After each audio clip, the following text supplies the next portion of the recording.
Hay palabras que se clavan en el alma como astillas de vidrio. ¿Y qué vas a hacer, vieja? Eso fue lo que me dijo mi yerno aquella tarde. Me lo dijo con una sonrisa torcida, los brazos cruzados, como si yo fuera un insecto insignificante que podía aplastar con el pie. Me lo dijo después de que yo lo confrontara por los moretones que vi en los brazos de mi hija. Yo no le respondí con palabras. Saqué mi celular, le tomé una fotografía y se la envié a un número. Media hora después, su vida cambió para siempre. Y la mía también. Me llamo Marina Osegueda. Tengo 56 años y durante casi 3 décadas trabajé como secretaria en la Fiscalía General del Estado de Jalisco. Nunca fui alguien importante. Nunca salí en los periódicos, pero conocí a mucha gente. Aprendí muchas cosas y guardé muchos contactos. Contactos que nunca pensé que tendría que usar. Hasta aquella tarde de noviembre, cuando mi hija Clara llegó a mi casa con lágrimas secas en las mejillas y mangas largas en pleno calor, cuando le pedí que me mostrara los brazos y vi esas marcas oscuras,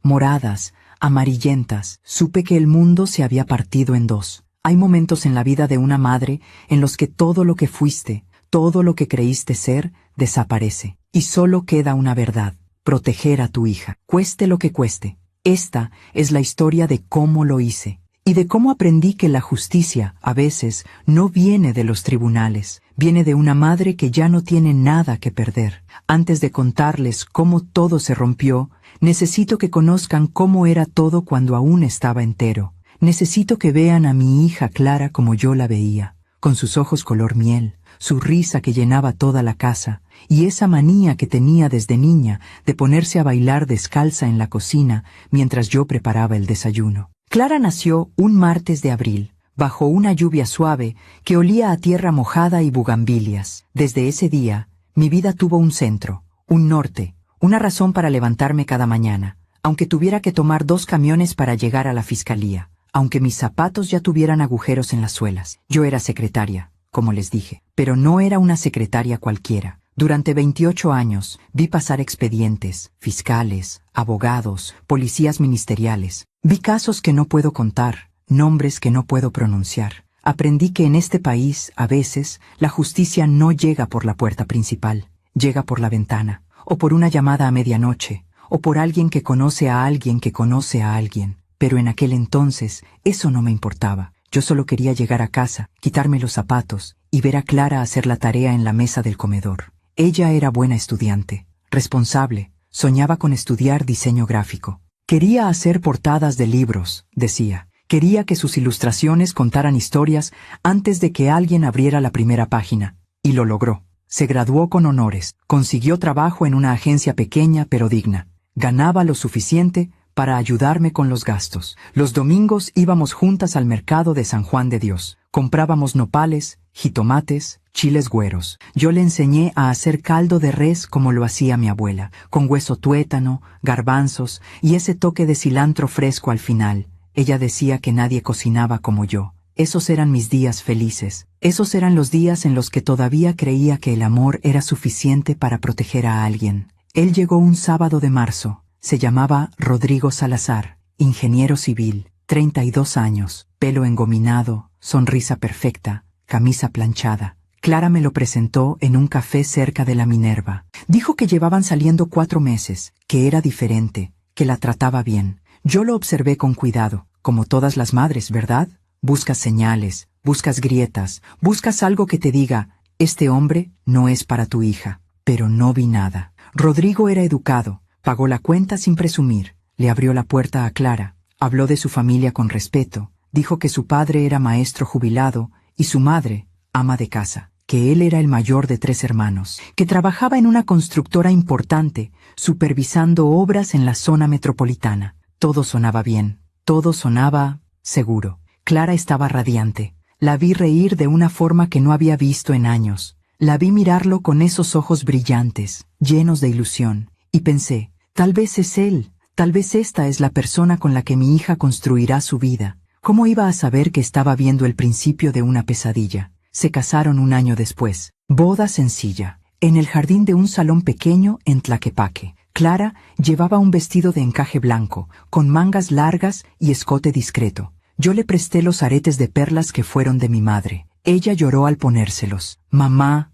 estoy tan feliz», me susurró mientras la ayudaba con el velo, y yo le creí, porque una madre siempre quiere creerle a su hija cuando dice que es feliz. Rodrigo fue atento durante la fiesta, bailó conmigo, me llamó suegra, con cariño. Brindamos con tequila y refresco de toronja. Su familia era numerosa, ruidosa, alegre. Yo me sentí bienvenida, me sentí parte de algo. Los primeros meses fueron buenos. Clara y Rodrigo rentaron un departamento en Chapalita. Yo iba a visitarlos los domingos. Llevaba tamales de rajas con queso, pan dulce, café de olla en un termo. Comíamos juntos. Rodrigo me contaba de sus proyectos. Clara me mostraba sus nuevos diseños en la computadora. Todo parecía normal. Todo parecía estar en su lugar. Pero hay cosas que una madre empieza a notar, aunque no quiera. Pequeñas cosas, como la forma en que Rodrigo interrumpía a Clara cuando ella hablaba, cómo cambiaba de canal sin preguntarle si estaba viendo algo, cómo hacía comentarios sobre su ropa.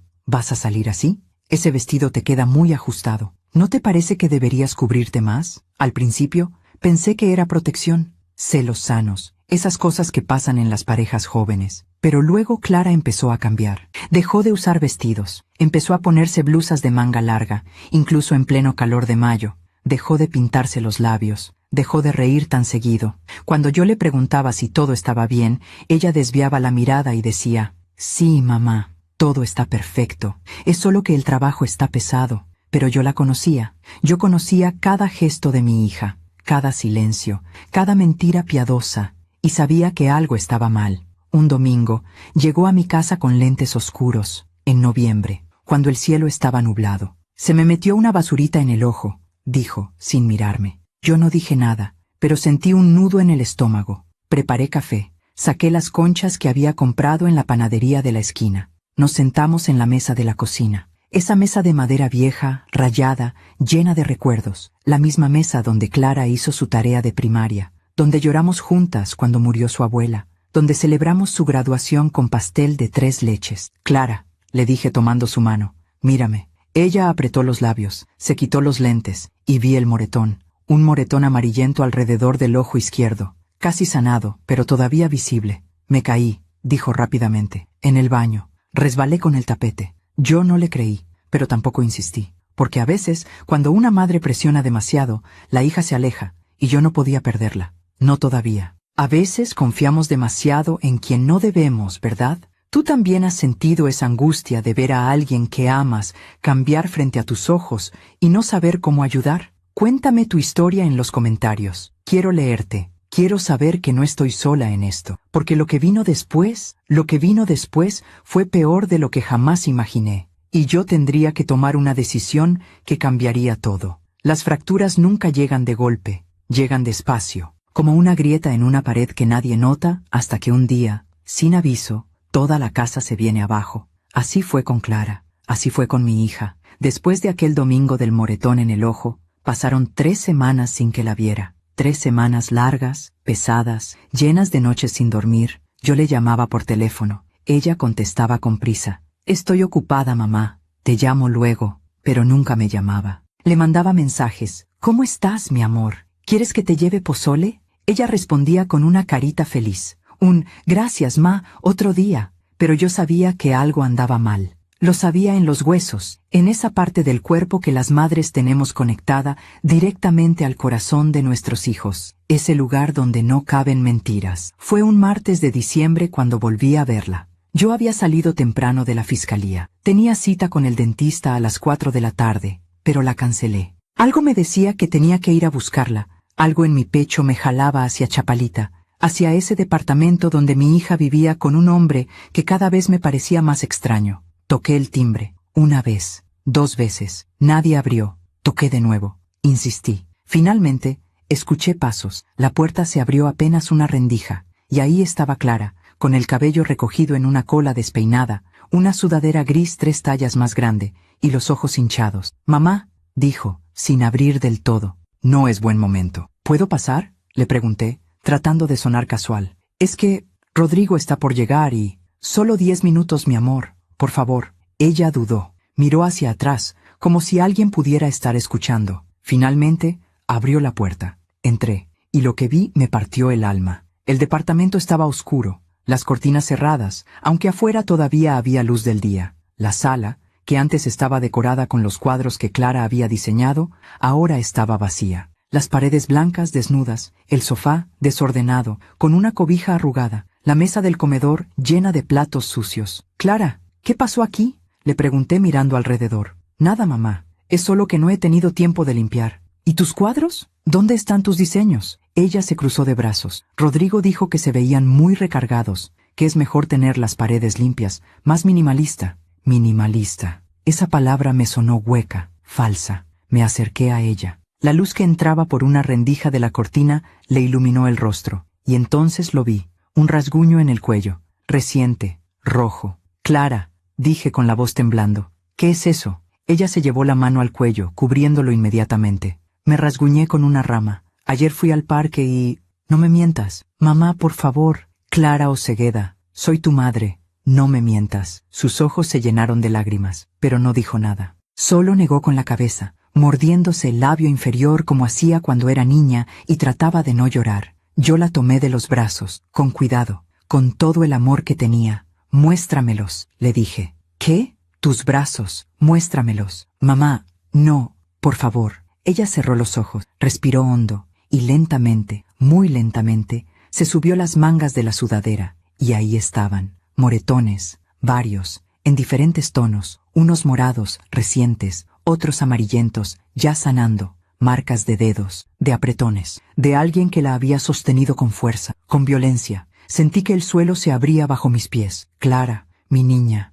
¿quién te hizo esto?». Ella se soltó de mí, se bajó las mangas rápidamente, se dio la vuelta. «Nadie, mamá. Yo me golpeo fácil, siempre he sido así. No me digas eso, no me digas eso porque sé que no es verdad. Mamá, por favor vete. Si Rodrigo llega y te ve aquí, se va a enojar». «¿Y qué si se enoja? Soy tu madre. Tengo derecho a visitarte». «Ah, no es tan simple». «¿Por qué no? ¿Qué te ha hecho ese hombre?». Ella se volteó. Me miró con esos ojos color miel que ahora parecían vacíos, perdidos. «Nada, mamá. No me ha hecho nada. Es solo que...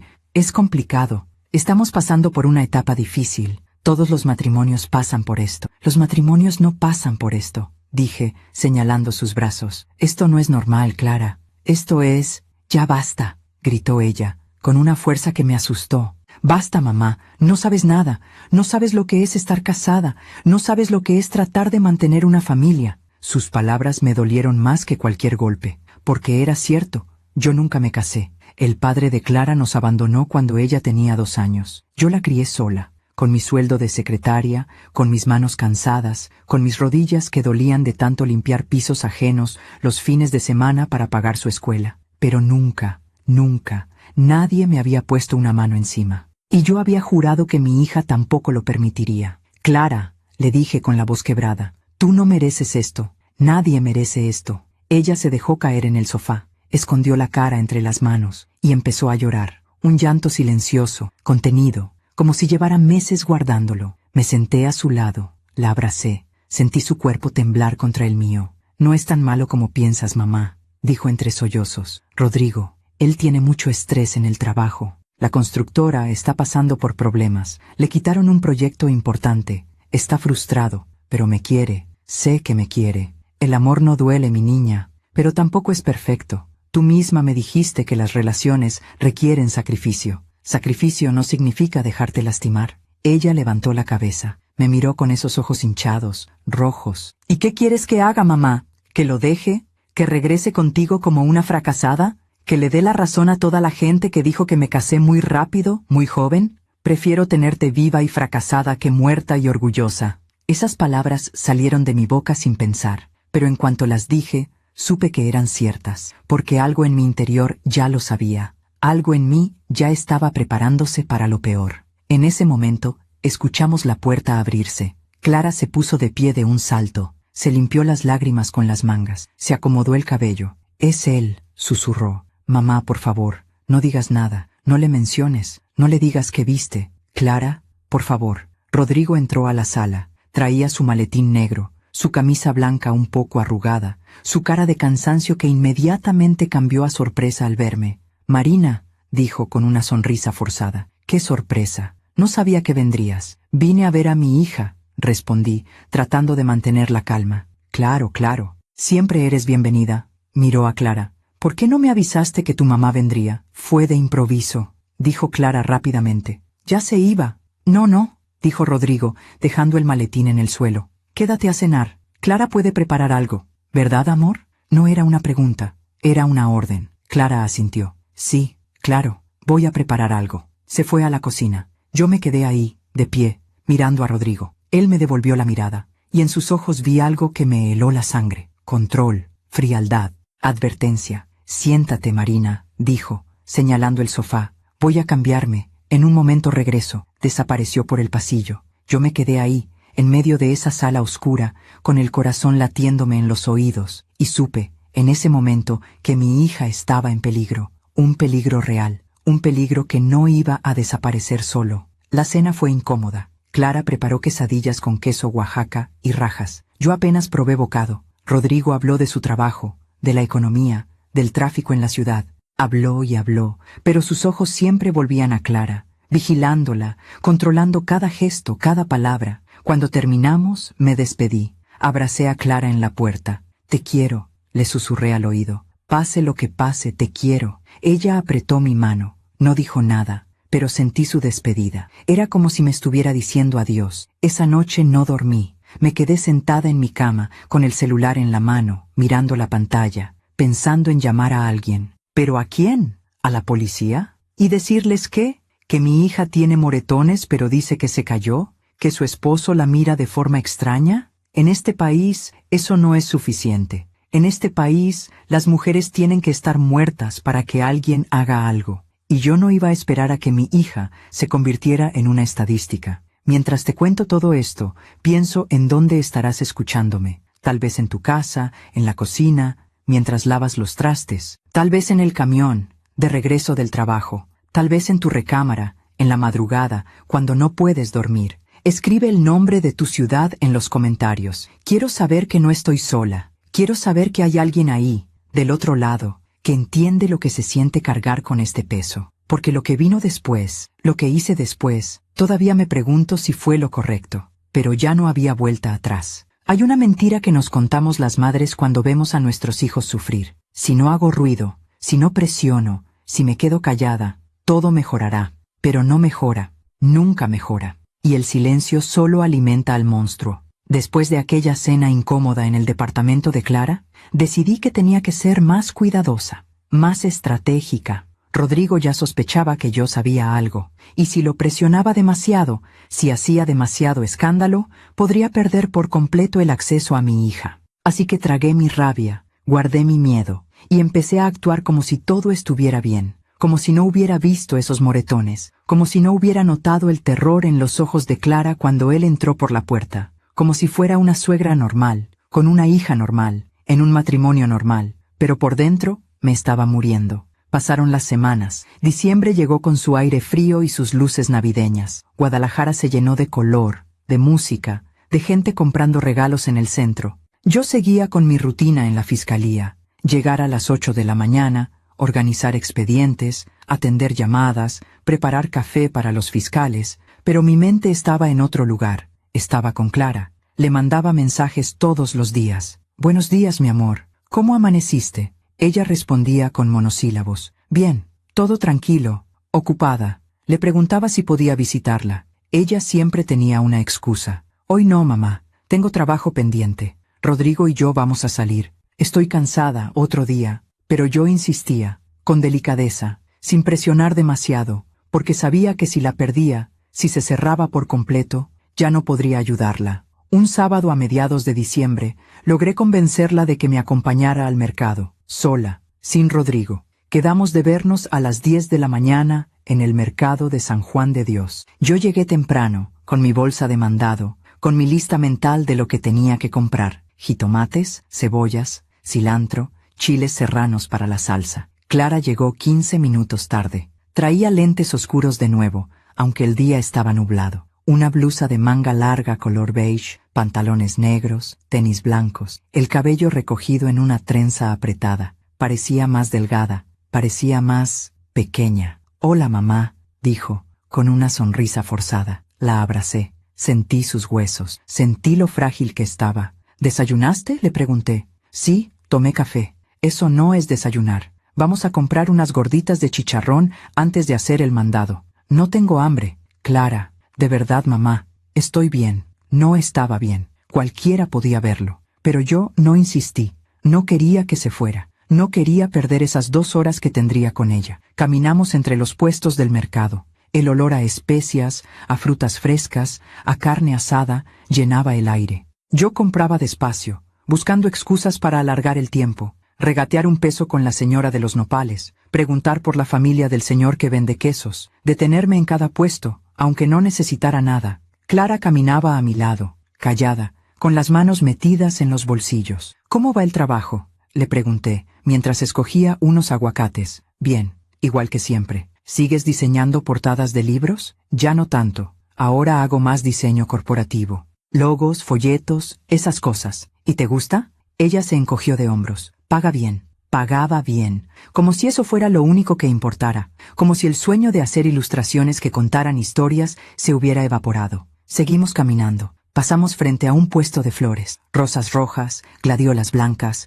alcatraces morados. Clara se detuvo. Tocó con la punta de los dedos los pétalos de una rosa. ¿Te acuerdas cuando me regalabas flores cada que sacaba 10 en la escuela?, dijo sin mirarme. Claro que me acuerdo.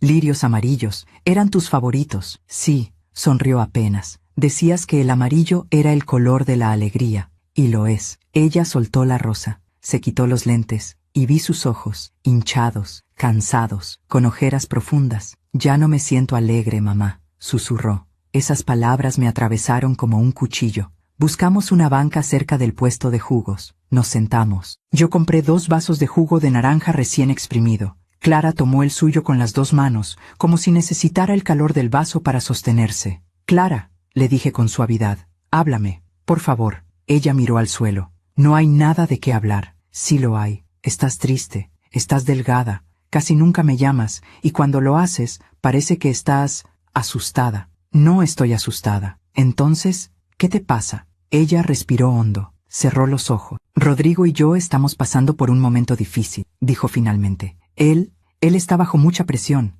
Su trabajo no va bien. Perdió otro proyecto. La constructora está recortando personal. Tiene miedo de que lo despidan. Y por eso te pega. Las palabras salieron de mi boca antes de que pudiera detenerlas. Clara abrió los ojos. Me miró con pánico. No me pega, mamá. Clara, vi los moretones. Eso fue un accidente. Discutimos. Yo lo empujé. Él me sostuvo del brazo, muy fuerte. Pero no fue intencional. ¿Y el rasguño en el cuello? Me rasguñé con una rama. ¿Y el ojo morado de hace un mes? Me caí. Mentira tras mentira. Excusa tras excusa. Y lo peor es que ella se las creía. O peor aún. Quería creérselas. Mi amor, le dije, tomando su mano. Escúchame bien. Nada de lo que esté pasando en el trabajo de Rodrigo justifica que te lastime. Nada. Pero es que tú no entiendes, mamá. Él no es un hombre malo. Solo está perdido, frustrado. Y yo no lo ayudo. Yo hago cosas que lo enojan. ¿Qué cosas? No lo sé. Cosas pequeñas, como dejar la cocina desordenada, o llegar tarde de la agencia, o no contestar el teléfono cuando me llama. Él dice que soy descuidada, que no pongo atención, que lo hago a propósito para hacerlo sentir mal. Escuchar eso me rompió el corazón, porque reconocí las palabras. Eran las palabras de un abusador, de un manipulador, de alguien que convence a su víctima de que la violencia es culpa suya. Clara, eso no es cierto. Nada de eso es tu culpa. ¿Y si lo es?, dijo ella con los ojos llenos de lágrimas. ¿Y si soy yo la que está haciendo todo mal? ¿Y si soy yo la que necesita cambiar? No digas eso. Es la verdad. Rodrigo me lo ha dicho. Dice que si yo fuera mejor esposa, si lo apoyara más, si no lo cuestionara tanto, las cosas serían diferentes. Clara Osegueda, mírame. Ella levantó la vista. Tú eres una mujer increíble. Eres inteligente. Eres talentosa. Eres buena. Y no mereces que nadie te trate como si fueras menos que eso. Sus labios temblaron. Las lágrimas comenzaron a caer. Pero lo amo, mamá, susurró. A pesar de todo, lo amo. Y ahí estaba, la verdad más dolorosa de todas. Ella lo amaba, y por eso se quedaba. Pasamos el resto de la mañana en el mercado. Compré más cosas de las que necesitaba, solo para tener más tiempo con ella. Pero cuando llegó el mediodía, el teléfono de Clara sonó. Ella miró la pantalla. Su rostro cambió. «Es Rodrigo», dijo con la voz tensa. «Tengo que irme». «¿Tan pronto?» Dijo que pasaría por mí. Ya debe estar cerca. ¿Y no puedes decirle que todavía estamos juntas? Es que quedó de llevarme a comer, con sus padres, no puedo llegar tarde. Quedó de llevarla. No era una invitación, era una orden, una vigilancia. Caminamos hacia la salida del mercado. Yo cargaba las bolsas del mandado. Clara caminaba rápido, nerviosa, checando su teléfono cada 2 segundos. Cuando llegamos a la calle, vi el coche de Rodrigo, una camioneta gris, estacionada en doble fila. Él estaba al volante, esperando. Gracias por acompañarme, mamá, dijo Clara, dándome un beso rápido en la mejilla. Clara, espera, pero ya se había ido. Subió a la camioneta. Rodrigo ni siquiera me saludó, solo arrancó. Me quedé ahí, parada en la banqueta, con mis bolsas del mandado, viendo cómo se alejaban, y sentí algo que nunca había sentido en mi vida: impotencia. Los días siguientes fueron un infierno. Clara dejó de contestar mis mensajes, dejó de contestar mis llamadas. Cuando finalmente logré hablar con ella, me dijo que estaba muy ocupada, que tenía mucho trabajo, que Rodrigo y ella iban a viajar a Puerto Vallarta por Navidad con la familia de él. ¿Y yo?, le pregunté. ¿No vamos a pasar Navidad juntas? Lo siento, mamá. Ya teníamos planes, pero te llamo en Año Nuevo, lo prometo. No me llamó. Pasé Navidad sola, en mi casa, con un plato de tamales que compré en la esquina y una taza de chocolate caliente que se enfrió antes de que pudiera terminarlo. Puse música, vi la televisión, traté de distraerme, pero todo me recordaba a ella. La mesa donde habíamos cenado tantas veces, la fotografía en la pared, esa donde Clara tenía 8 años y sonreía sin dientes, el arbolito de Navidad que habíamos armado juntas tantos diciembres. Y me pregunté, ¿en qué momento lo perdí todo? ¿En qué momento dejé que ese hombre me la quitara? Fue en Año Nuevo cuando algo dentro de mí cambió. Yo estaba sola en mi casa, viendo los fuegos artificiales desde la ventana, cuando recibí un mensaje de Clara. Feliz año, mamá, te quiero. Solo eso, no una llamada, no una videollamada, solo un mensaje. Le respondí, feliz año, mi amor. ¿Cuándo nos vemos? Ella no contestó, y en ese momento entendí algo. No podía salvarla si ella no quería ser salvada. No podía protegerla si ella había decidido proteger a su abusador. Pero tampoco iba a quedarme de brazos cruzados. Ya no. Volví a trabajar el 2 de enero. La fiscalía estaba tranquila, todavía en modo de resaca navideña. Yo me senté en mi escritorio, rodeada de expedientes, de papeles, de carpetas llenas de casos que pasaban por mis manos sin que nadie supiera que yo los había visto. Y empecé a pensar, empecé a recordar. Recordé todos esos años trabajando ahí, todos esos nombres que había archivado, todos esos números de teléfono que había guardado, todos esos contactos que nunca pensé que usaría, agentes ministeriales, policías, fiscales, gente que me debía favores, gente que me conocía desde hace 20 años, gente que podía ayudarme, si yo lo pedía, pero todavía no lo hice. Todavía tenía esperanza de que Clara reaccionara, de que abriera los ojos, de que encontrara la fuerza para irse. Todavía creía que el amor de madre era suficiente. Qué equivocada estaba. ¿Alguna vez has tenido que quedarte callada para no perder a alguien que amas? ¿Has tenido que tragarte las palabras, las lágrimas, la rabia, solo para mantener la puerta abierta? Es uno de los dolores más grandes que existen, porque no estás perdiendo a esa persona por la muerte o la distancia, la estás perdiendo mientras sigue viva, mientras sigue respirando a unos kilómetros de ti, y no puedes hacer nada, todavía no. Dime en los comentarios si has pasado por algo así. Necesito saber que no estoy loca, que este dolor es real, porque lo que vino después, lo que vi después, me obligó a tomar la decisión más difícil de mi vida, y cambió todo. Para siempre. Hay cosas que una madre sabe sin que nadie se las diga,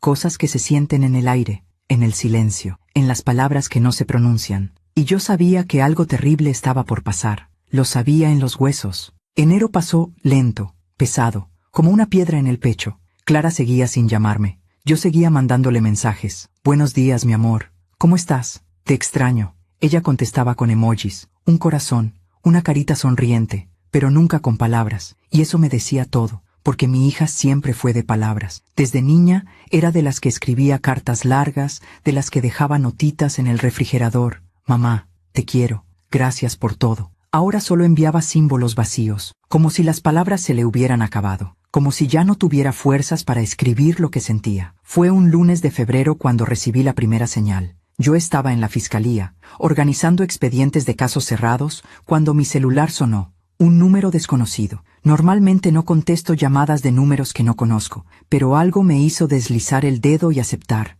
Bueno, silencio, respiración. Bueno, repetí. Y entonces escuché su voz. Mamá, era Clara, pero su voz sonaba rota, temblorosa, como si estuviera llorando o como si acabara de llorar. Clara, mi amor, ¿qué pasa? Yo solo quería escuchar tu voz. ¿Dónde estás? ¿Estás bien? Estoy en el trabajo, en el baño. Rodrigo no sabe que te llamé. Mi corazón se detuvo. ¿Por qué no puedes saber que me llamaste? Silencio. Clara, contéstame. ¿Por qué? Porque se enoja cuando hablo contigo. Dice que me pones ideas en la cabeza, que me haces dudar de él. Sentí una rabia profunda, ardiente, subiéndome por la garganta. Mi amor, escúchame. Tienes que salir de ahí.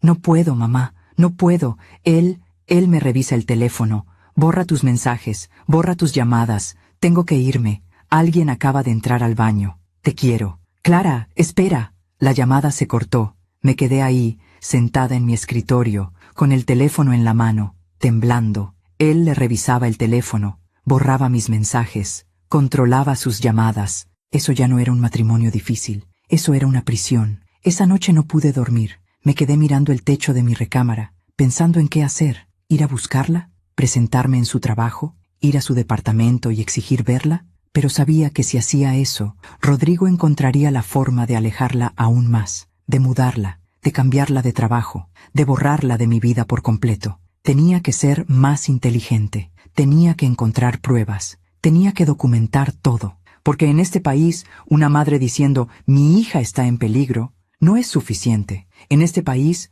necesitas evidencia, necesitas pruebas irrefutables, y yo iba a conseguirlas. Al día siguiente, hice algo que nunca pensé que haría. Le pedí un favor a alguien en la fiscalía. Su nombre era Javier Mendoza, agente ministerial, 52 años. Llevaba 25 años en la corporación. Lo conocía desde que llegué a trabajar ahí, recién salida de la preparatoria, con mi primer empleo formal y mis zapatos viejos. Javier siempre fue amable conmigo. Me llevaba café cuando yo llegaba tarde. Me cubría cuando tenía que salir temprano por alguna emergencia con Clara. Había ido a la graduación de mi hija. Me había ayudado cuando mi madre murió y yo no tenía dinero para el funeral. Era uno de los pocos hombres buenos que conocía, y necesitaba su ayuda. Lo encontré en la cafetería de la fiscalía, tomando un café cargado y revisando su teléfono. Javier, le dije, sentándome frente a él, necesito hablar contigo. Él levantó la vista, me miró, y supo inmediatamente que algo andaba mal.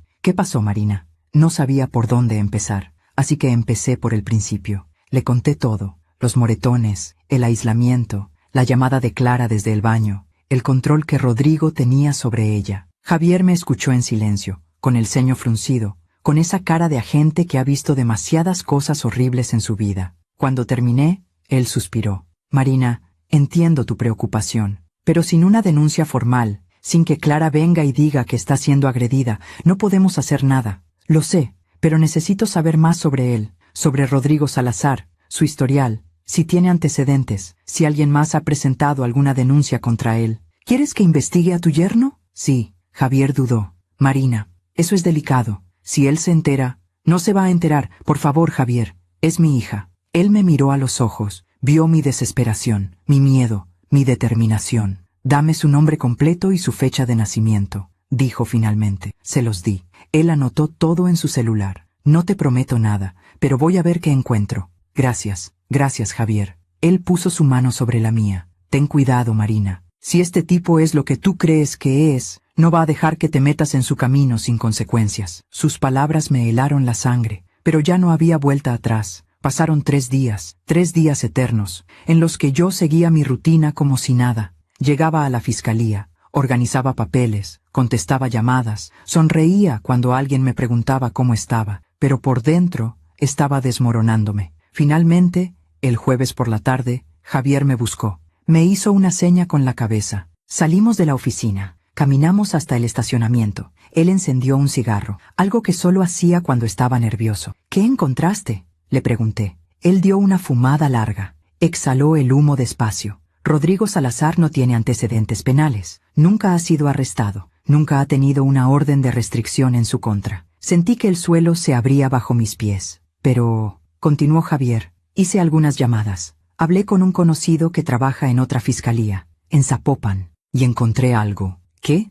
Hace 4 años, una mujer presentó una denuncia por violencia intrafamiliar contra Rodrigo Salazar. Su nombre era Daniela Ortiz. Vivían juntos. Según el expediente, él la agredió físicamente en varias ocasiones. Ella presentó fotografías de los golpes, testimonio de vecinos, hasta un reporte médico. Se me cortó la respiración. ¿Y qué pasó con el caso? Se cerró. Daniela retiró la denuncia 2 semanas después. Dijo que había sido un malentendido, que estaba exagerando, que Rodrigo no era violento. ¿Y tú le crees? Javier me miró con tristeza. No, no le creo. He visto cientos de casos así, Marina. La mujer denuncia, el agresor la presiona, la amenaza, la manipula. Ella retira la denuncia, y el ciclo continúa. ¿Sabes dónde está esa mujer ahora, Daniela? Busqué, pero no aparece en ningún registro reciente. Cambió de domicilio, cerró sus redes sociales. Es como si hubiera desaparecido. O como si la hubieran hecho desaparecer, pensé. Esa información me confirmó lo que ya sabía en mi corazón.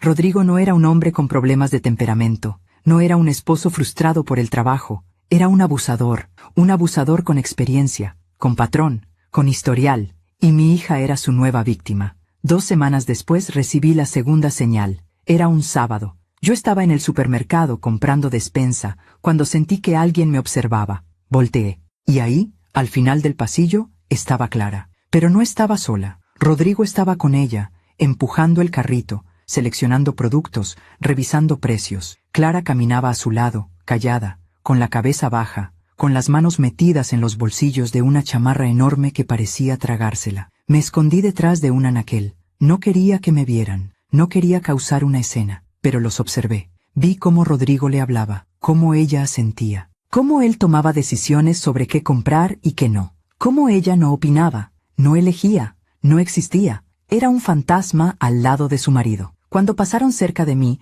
escuché parte de su conversación. ¿Por qué compraste yogur griego?, dijo Rodrigo con tono molesto. Sabes que no me gusta. Perdón, pensé que... ¿Pensaste? Tú nunca piensas, Clara. Por eso siempre hacemos las cosas mal. Ella bajó la cabeza. Perdón. ¿Y para la próxima? Pregúntame antes de agarrar cualquier cosa. ¿Entendido? Sí. Tuve que morderme la lengua para no gritar, para no salir corriendo y golpearlo ahí mismo, frente a todos, sin importar las consecuencias, pero me quedé quieta. Esperé a que se alejaran, y cuando finalmente desaparecieron entre los pasillos, salí del supermercado sin comprar nada. Llegué a mi casa, me encerré en mi recámara, y lloré. Lloré por mi hija, lloré por mi impotencia, lloré porque no sabía cómo sacarla de ahí, pero llorar no resuelve nada. Así que al día siguiente, tomé una decisión. Iba a ir a verla, sin avisar, sin pedirle permiso. Si Rodrigo estaba ahí, tendría que soportarlo, pero yo necesitaba ver a mi hija,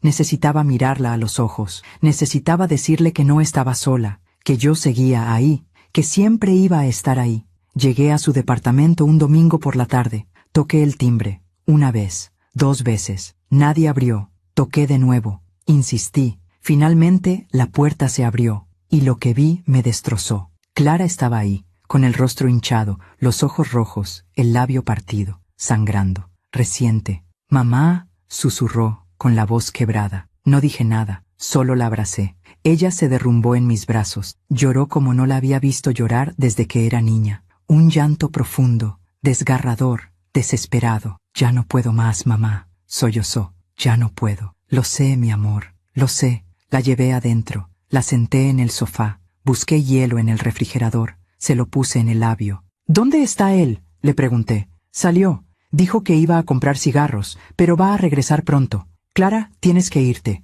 Ahora, conmigo. Agarra tus cosas y vámonos. Ella negó con la cabeza. No puedo. Sí puedes. No entiendes, mamá. Si me voy, me va a buscar, me va a encontrar, y va a ser peor. Yo te voy a proteger. No puedes protegerme de él. Nadie puede. Sus palabras me rompieron, porque tenía razón. En este país, las mujeres no están protegidas. Las órdenes de restricción no sirven. Las denuncias no sirven. Los abusadores siempre encuentran la forma de regresar. Siempre. Pero yo no iba a rendirme. Clara, mírame, le dije, tomando su rostro entre mis manos. Voy a sacarte de aquí. Te lo prometo. Pero necesito que confíes en mí. ¿Puedes hacer eso? Ella me miró con esos ojos color miel llenos de lágrimas. ¿Cómo, mamá? ¿Cómo vas a sacarme de aquí? No tenía una respuesta. Todavía no, pero sabía que tenía que encontrar una. Me quedé con ella hasta que escuchamos el ruido de la camioneta de Rodrigo estacionándose afuera. Clara entró en pánico inmediatamente. Tienes que irte, mamá. Por favor, si te ve aquí, no me importa. Por favor, vete. No quería irme. Quería quedarme. Quería enfrentarlo. Quería gritarle todo lo que llevaba meses guardándome. Pero vi el terror en los ojos de mi hija, y entendí que si me quedaba, ella pagaría las consecuencias. Está bien, le dije. Me voy, pero mañana te llamo. Y vamos a encontrar la forma de arreglar esto. Ella asintió. Me acompañó a la puerta. Me abrazó fuerte. Te quiero, mamá. Yo también te quiero. Más de lo que imaginas. Salí justo cuando Rodrigo estaba bajando de la camioneta. Él me vio. Frunció el ceño. Marina, dijo con tono seco. ¿Qué haces aquí? Vine a ver a mi hija. ¿Algún problema? No, ningún problema. Pero la próxima vez avisa antes de venir. No siempre estamos disponibles. No le respondí. Solo subí a mi coche y me fui. Pero mientras manejaba de regreso a mi casa, tomé una decisión. Ya no iba a esperar. Ya no iba a rogarle a Clara que se fuera. Iba a hacer lo que tenía que hacer, cueste lo que cueste.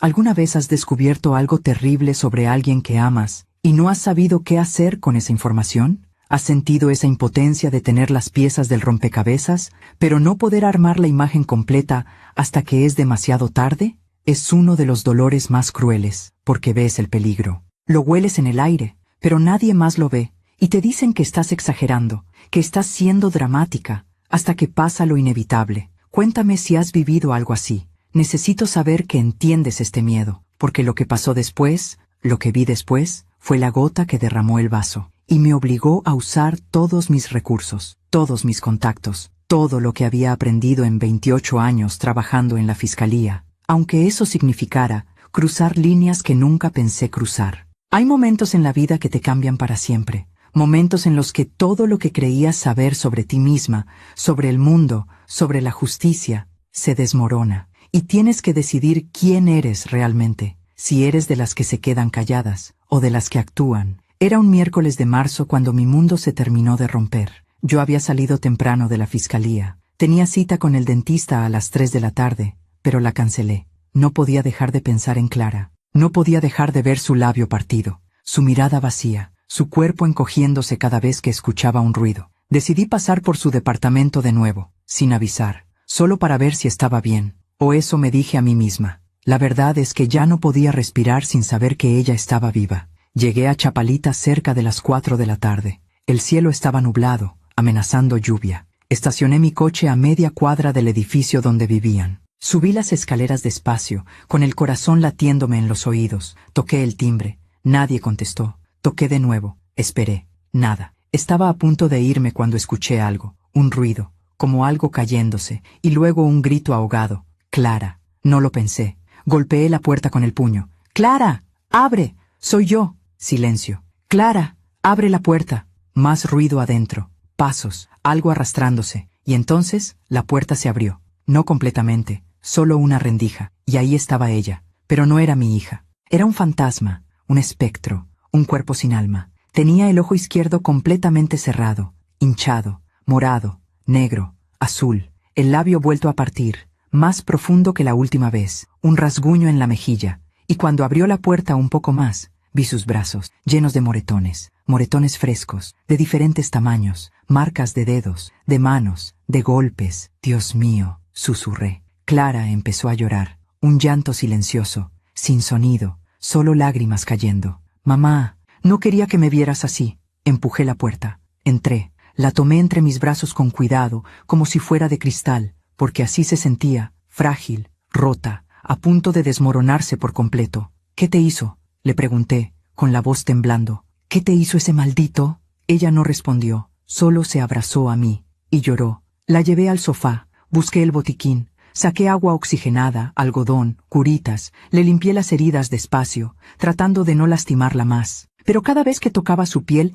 ella se encogía, como si cada roce fuera doloroso. Clara, le dije con suavidad, cuéntame qué pasó. Ella cerró los ojos, respiró hondo, y comenzó a hablar. Anoche llegó tarde, borracho. Yo estaba dormida. Me despertó gritándome, diciendo que la casa estaba sucia, que yo era una inútil, que no servía para nada. Su voz se quebró. Le dije que lo sentía, que limpiaría en la mañana, Pero él siguió gritando, diciendo que siempre tengo excusas, que soy una carga, que se arrepiente de haberse casado conmigo. Las lágrimas seguían cayendo. Y entonces me agarró del brazo, muy fuerte, me jaló de la cama. Yo traté de soltarme, y él me empujó. Caí contra la pared, me golpeé la cara contra el marco de la puerta. Sentí que la rabia me consumía por dentro. Y después se fue al cuarto, se encerró. Yo me quedé en el suelo, no sé cuánto tiempo, hasta que pude levantarme. Me metí al baño, me lavé la cara, vi el espejo,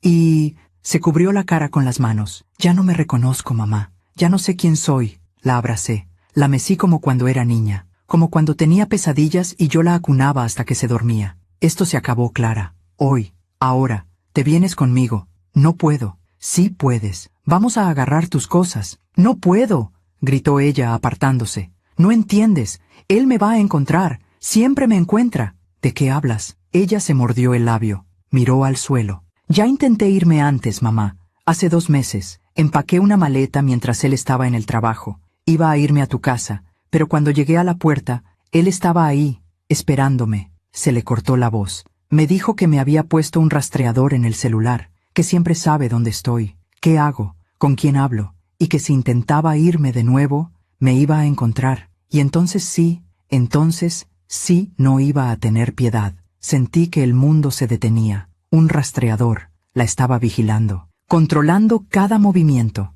Ese hombre no solo era un abusador, era un cazador, y mi hija era su presa. Clara, escúchame, le dije, tomando su rostro con cuidado. Vamos a salir de esto, juntas, pero necesito que me dejes ayudarte. ¿Cómo, mamá? ¿Cómo vas a ayudarme? La policía no hace nada, las denuncias no sirven, las órdenes de restricción son papel. Tú misma trabajas en la fiscalía, sabes que no me van a proteger. Tenía razón. Yo había visto cientos de casos, mujeres que denunciaban, que pedían ayuda, que imploraban protección y terminaban muertas porque el sistema no funciona, porque la justicia llega tarde o nunca llega. Nos quedamos ahí, sentadas en ese sofá, en ese departamento que olía a miedo y desesperanza, cuando escuchamos la llave en la cerradura. Clara se puso pálida. Es él, susurró. Mamá, tienes que irte. Por favor, no me voy a ir. Por favor, no. La puerta se abrió, y ahí estaba Rodrigo Salazar, con su camisa arrugada,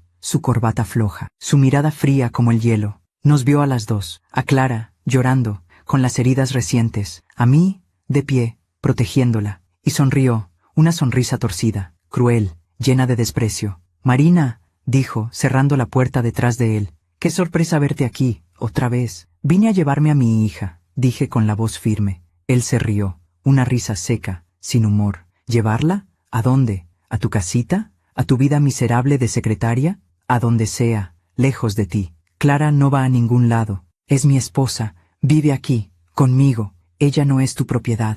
¿No? Se acercó. Yo no retrocedí. Me quedé ahí plantada entre él y mi hija. Dile, Clara, dile a tu mamá que eres mi esposa, que me amas, que esto es solo un malentendido. Miré a Clara. Ella tenía la cabeza baja, temblando. Clara, le dije, mírame. Ella levantó la vista. Vámonos, ahora. Rodrigo se rió de nuevo. No va a irse, porque sabe lo que pasa si se va. ¿Y qué va a pasar? Le pregunté, dando un paso hacia él. ¿Qué le vas a hacer? ¿Golpearla más? ¿Matarla? Él se inclinó hacia mí. Su aliento olía a alcohol y cigarros. No tengo que hacer nada, Marina. Ella siempre regresa. Siempre. Porque me necesita. Porque sin mí no es nada. Y en ese momento, algo dentro de mí se rompió. Toda la educación, todo el respeto, toda la paciencia, se rompió. Eres una basura, le dije. Un cobarde, un hombre que necesita golpear a una mujer para sentirse fuerte. Su sonrisa desapareció. Cuidado con lo que dices, vieja.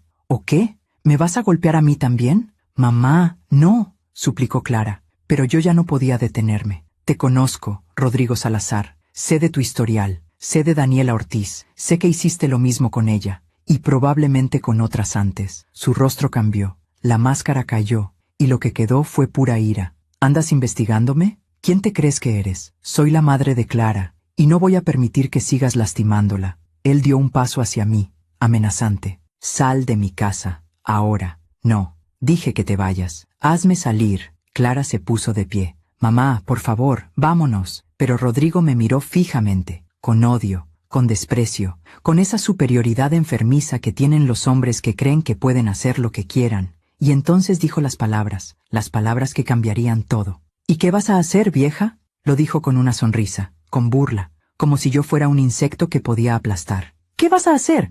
¿Llamar a la policía? ¿Denunciarme? ¿Llevarme a juicio? Se acercó más, cruzó los brazos, me miró de arriba a abajo. Adelante, inténtalo, pero ya sabes cómo funciona esto, ya sabes que no te van a hacer caso, que Clara va a decir que es mentira, que todo está bien, que fue un accidente, como siempre. Miró a Clara. ¿Verdad, amor? Clara no respondió, solo bajó la cabeza, y Rodrigo volvió a mirarme. Así que dime, Marina, ¿qué vas a hacer? No le respondí con palabras. Saqué mi celular del bolsillo. Él frunció el ceño. ¿Qué haces? Abrí la cámara. ¿Qué haces? Repitió, con tono de advertencia. Levanté el teléfono, y le tomé una fotografía. Él ahí, de pie, con esa sonrisa arrogante, con esa postura de superioridad, con esa certeza de que era intocable. Clic. La foto quedó guardada. Rodrigo me miró confundido. Luego se rió. ¿Una foto? ¿En serio? ¿Eso es lo mejor que tienes? Yo no dije nada. Abrí mis contactos. Busqué un número. Un número que había guardado años atrás. Un número que nunca pensé que usaría. Un número de alguien que me debía un favor. Un favor muy grande. Rodrigo seguía riéndose. ¿A quién le vas a mandar eso? ¿A tus amiguitas? ¿A Facebook? Por favor, Marina, no seas ridícula. Adjunté la foto. Escribí una dirección, la del departamento donde estábamos. Escribí un nombre, Rodrigo Salazar, y envié el mensaje, a ese número. Rodrigo dejó de reírse cuando vio mi cara, porque yo ya no tenía miedo, ya no tenía dudas, solo tenía certeza. Ya está hecho, le dije. ¿Qué está hecho? ¿De qué hablas? No le respondí. Tomé a Clara de la mano. Vámonos. ¿A dónde creen que van? Dijo Rodrigo, bloqueando la puerta. Quítate. No me voy a quitar. Nadie se va de aquí hasta que me digas qué hiciste. Miré mi reloj, 4:23 de la tarde. En media hora, le dije, vas a entender. Él me miró como si estuviera loca. ¿Media hora? ¿Qué demonios estás diciendo? No le respondí, simplemente esperé. Los siguientes 30 minutos fueron los más largos de mi vida. Rodrigo caminaba de un lado a otro, nervioso,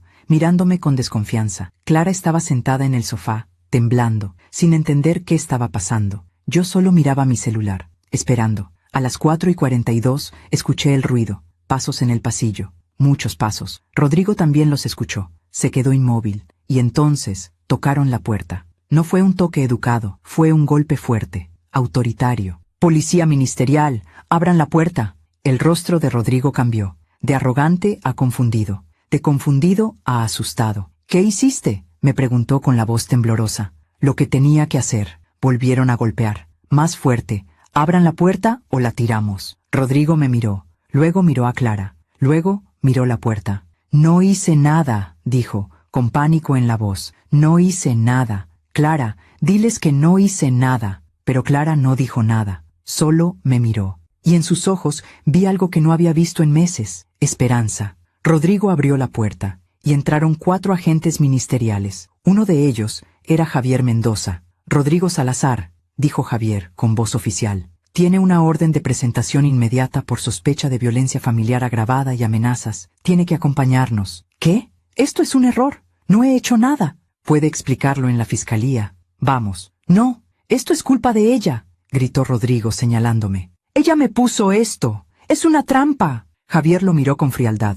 «¿Va a venir por las buenas o por las malas?» Rodrigo me miró, con odio, con rabia, con impotencia, y entendió que había subestimado a la vieja secretaria, entendió que yo no era una madre rogando, era una madre protegiendo, y eso era lo más peligroso del mundo. Se lo llevaron esposado, gritando, diciendo que era injusto, que él no había hecho nada, que iba a demandarme, pero ya no importaba, porque por primera vez en meses mi hija estaba a salvo. Cuando se fueron, Clara se derrumbó en mis brazos, llorando, temblando, liberando todo el miedo, todo el dolor, todo el peso que había cargado durante tanto tiempo. «Ya pasó, mi amor», le susurré. «Ya pasó». Javier se quedó un momento en la puerta, me miró, asintió, y se fue sin decir nada, porque él entendía. Él sabía que a veces la justicia no viene de los tribunales, viene de una madre que ya no tiene nada que perder. Aún me pregunto si hice lo correcto. ¿Y tú? ¿Qué habrías hecho en mi lugar? ¿Hasta dónde habrías llegado para proteger a alguien que amas? Cuéntamelo, porque a veces Las decisiones más difíciles son las que nos definen, y lo que vino después, lo que pasó con Rodrigo, fue más de lo que jamás imaginé, porque la justicia, cuando finalmente llega, no perdona. Hay victorias que no se sienten como victorias. Hay momentos en los que haces lo correcto, pero el precio es tan alto que te preguntas si valió la pena. Este fue uno de esos momentos. Cuando los agentes se llevaron a Rodrigo, el departamento quedó en un silencio pesado, un silencio que zumbaba en los oídos, como si el aire mismo estuviera esperando a ver qué pasaría después. Clara seguía en mis brazos, llorando, temblando. Yo la sostenía con fuerza, como si el simple hecho de soltarla significara perderla de nuevo. «Mamá», dijo con la voz quebrada, «¿qué hiciste? ¿A quién le mandaste esa foto?» Respiré hondo. Sabía que este momento llegaría, el momento en que tendría que explicarle que había cruzado una línea que nunca pensé cruzar. «Tengo contactos», le dije, acariciando su cabello, «de mis años en la fiscalía, gente que me debe favores, gente que puede mover cosas rápido cuando es necesario». «¿Qué clase de contactos?». No le respondí directamente, porque la verdad era complicada. La verdad era que después de 28 años trabajando en la fiscalía, yo conocía a gente que operaba en las sombras, gente que no aparecía en organigramas, gente que resolvía problemas cuando el sistema no funcionaba. Le había mandado esa foto a uno de ellos, un fiscal especial, alguien que había trabajado casos de alto perfil, alguien a quien yo una vez le salvé la carrera al no reportar un error grave en un expediente que hubiera terminado con su destitución. Me debía un favor. Y yo acababa de cobrarlo. «Clara, escúchame», le dije, tomando su rostro con cuidado. «Lo que hice puede tener consecuencias, para mí, para ti, pero no podía quedarme de brazos cruzados viéndote morir poco a poco». «¿Qué clase de consecuencias?». «No lo sé todavía, pero lo que sí sé es que ahora mismo Rodrigo está detenido, y eso nos da tiempo, tiempo para que te recuperes, tiempo para que decidas qué quieres hacer». Ella se limpió las lágrimas con el dorso de la mano. Miró alrededor del departamento, las paredes vacías, los muebles que ya no se sentían suyos, la vida que había construido con un hombre que la destruyó. «No puedo quedarme aquí», susurró. «No tienes que quedarte. Vámonos a mi casa, ahora». «Pero mis cosas». «Ahorita no importan las cosas. Ahorita importas tú». Ella asintió. Se puso de pie con dificultad, como si cada movimiento le doliera, y probablemente le dolía, no solo en el cuerpo, también en el alma. Empacamos lo esencial en una maleta vieja que encontramos en el closet. Ropa, documentos personales, su computadora, algunas fotografías que todavía le importaban, fotos de cuando era niña, de su abuela, de nosotras dos en mejores tiempos. Dejamos todo lo demás, los muebles que Rodrigo había escogido, la vajilla que él había comprado, los cuadros que él había colgado después de quitarle los suyos. Nada de eso importaba. Mientras empacábamos, Clara se detuvo frente al espejo del baño. Se miró. Tocó su ojo hinchado con la punta de los dedos, el labio partido, los moretones en el cuello. «No sé quién es esta mujer», dijo, con la voz rota. Me acerqué. Me paré detrás de ella. Puse mis manos en sus hombros. «Es una mujer que sobrevivió, que resistió, que está aquí, viva, respirando, y eso es lo único que importa». Ella cerró los ojos. Las lágrimas volvieron a caer. «¿Y ahora qué, mamá? ¿Qué va a pasar ahora?». «Ahora vamos a vivir, un día a la vez». Salimos del departamento cerca de las 6 de la tarde. El cielo se había oscurecido. La lluvia que había amenazado todo el día finalmente comenzaba a caer. Gotas gruesas, pesadas, que golpeaban el pavimento con fuerza. Subimos al coche. Yo manejé en silencio. Clara iba en el asiento del copiloto, mirando por la ventana, viendo la ciudad pasar. Guadalajara con sus luces encendiéndose una a una. Gente saliendo del trabajo, familias cenando en restaurantes, vida normal. Vida que ella había perdido hacía tanto tiempo que ya no recordaba cómo se sentía. Cuando llegamos a mi casa, la ayudé a bajar del coche. Entramos. El olor familiar de mi hogar la envolvió. Café, velas, limpio, seguro. «Ve a bañarte», le dije. «Yo preparo algo de cenar». Ella asintió. Desapareció por el pasillo hacia el baño.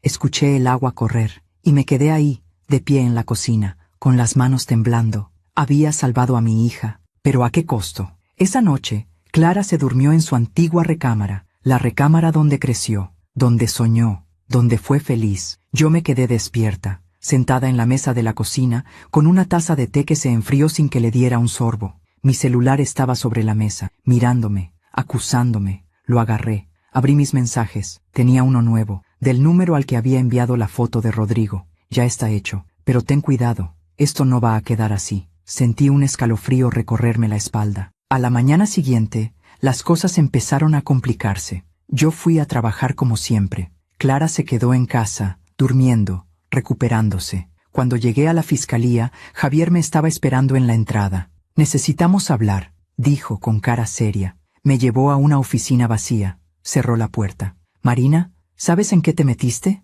¿De qué hablas? De Rodrigo Salazar. Lo detuvimos ayer como me pediste, pero cuando empezamos a investigar más a fondo, encontramos cosas. ¿No? ¿Qué clase de cosas? Javier se frotó la cara. Tiene conexiones con gente importante. Su jefe en la constructora es compadre de un diputado local. Ya están presionando para que lo suelten.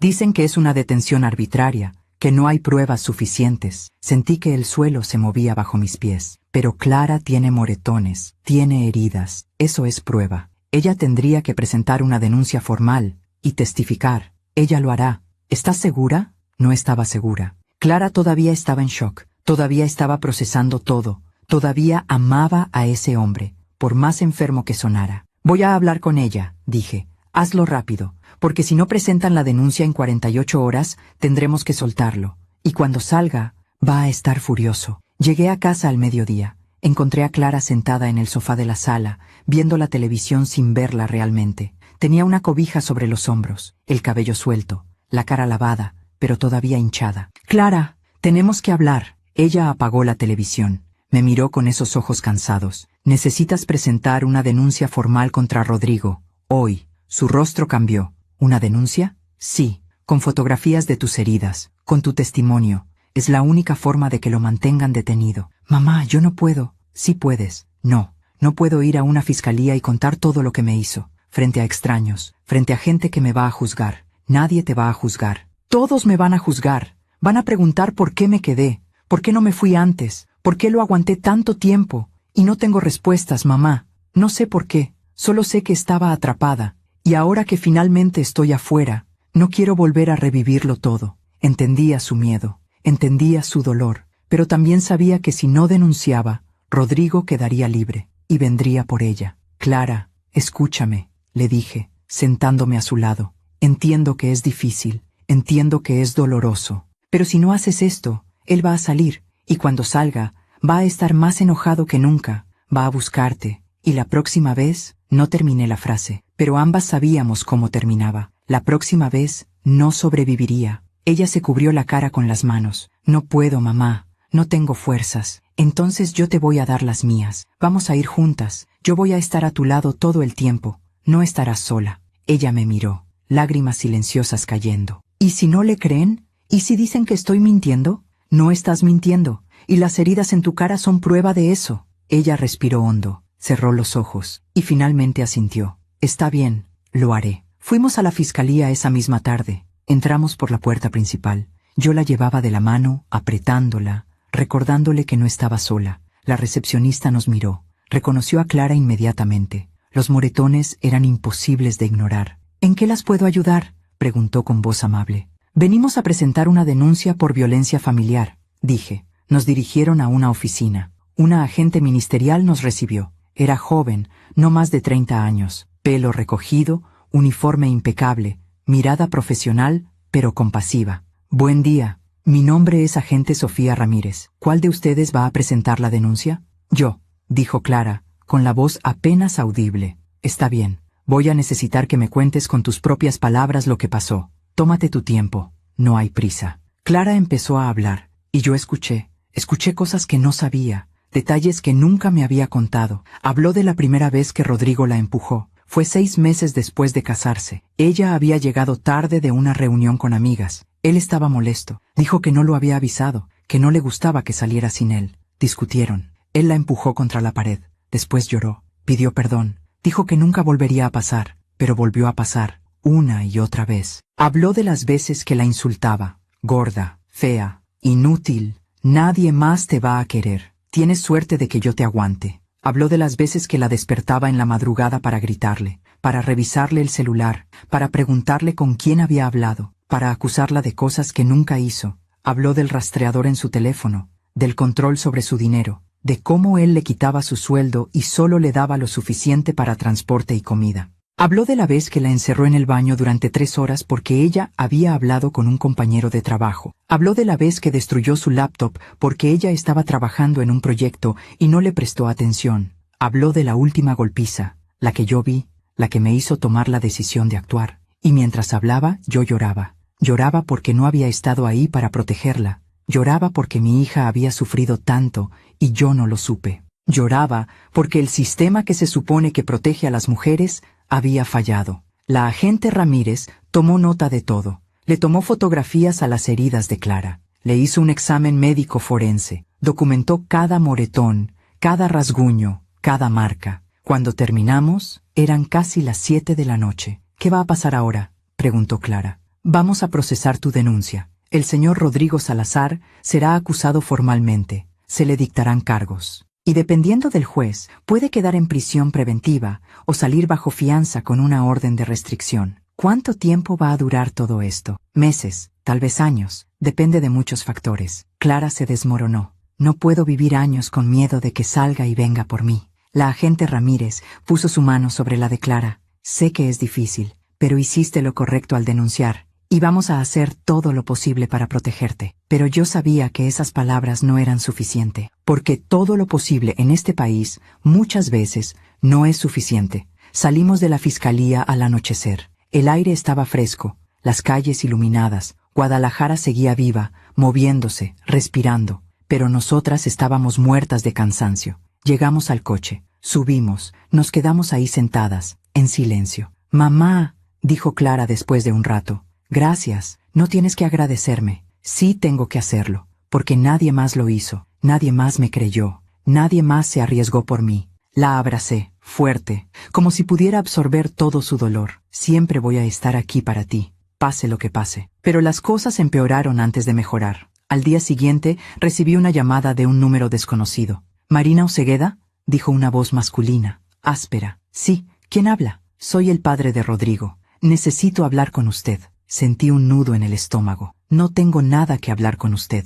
«Claro que sí. Mi hijo está en la cárcel por su culpa. Usted lo metió ahí. Usted y su hija. Su hijo está en la cárcel porque golpeó a mi hija. No por mi culpa. Esos son mentiras. Rodrigo no es violento. Es un buen hombre, un buen esposo. Está pasando por un momento difícil y en lugar de apoyarlo, ustedes lo destruyeron». La rabia me subió por la garganta. «Su hijo es un abusador, y si usted no lo ve, es porque no quiere verlo. Cuidado con lo que dice, señora. Mi familia tiene recursos, tenemos abogados, vamos a limpiar el nombre de mi hijo. Y cuando lo hagamos, vamos a demandarlas por daños, por difamación, por arruinar su reputación. Adelante, inténtenlo. Esto no va a quedar así». Colgó. Me quedé ahí con el teléfono en la mano, temblando. Los siguientes días fueron un infierno. La familia de Rodrigo empezó a llamar, a mandar mensajes, a presionar. Su madre me mandó un mensaje largo por WhatsApp, diciendo que yo era una mala madre por meter ideas en la cabeza de Clara,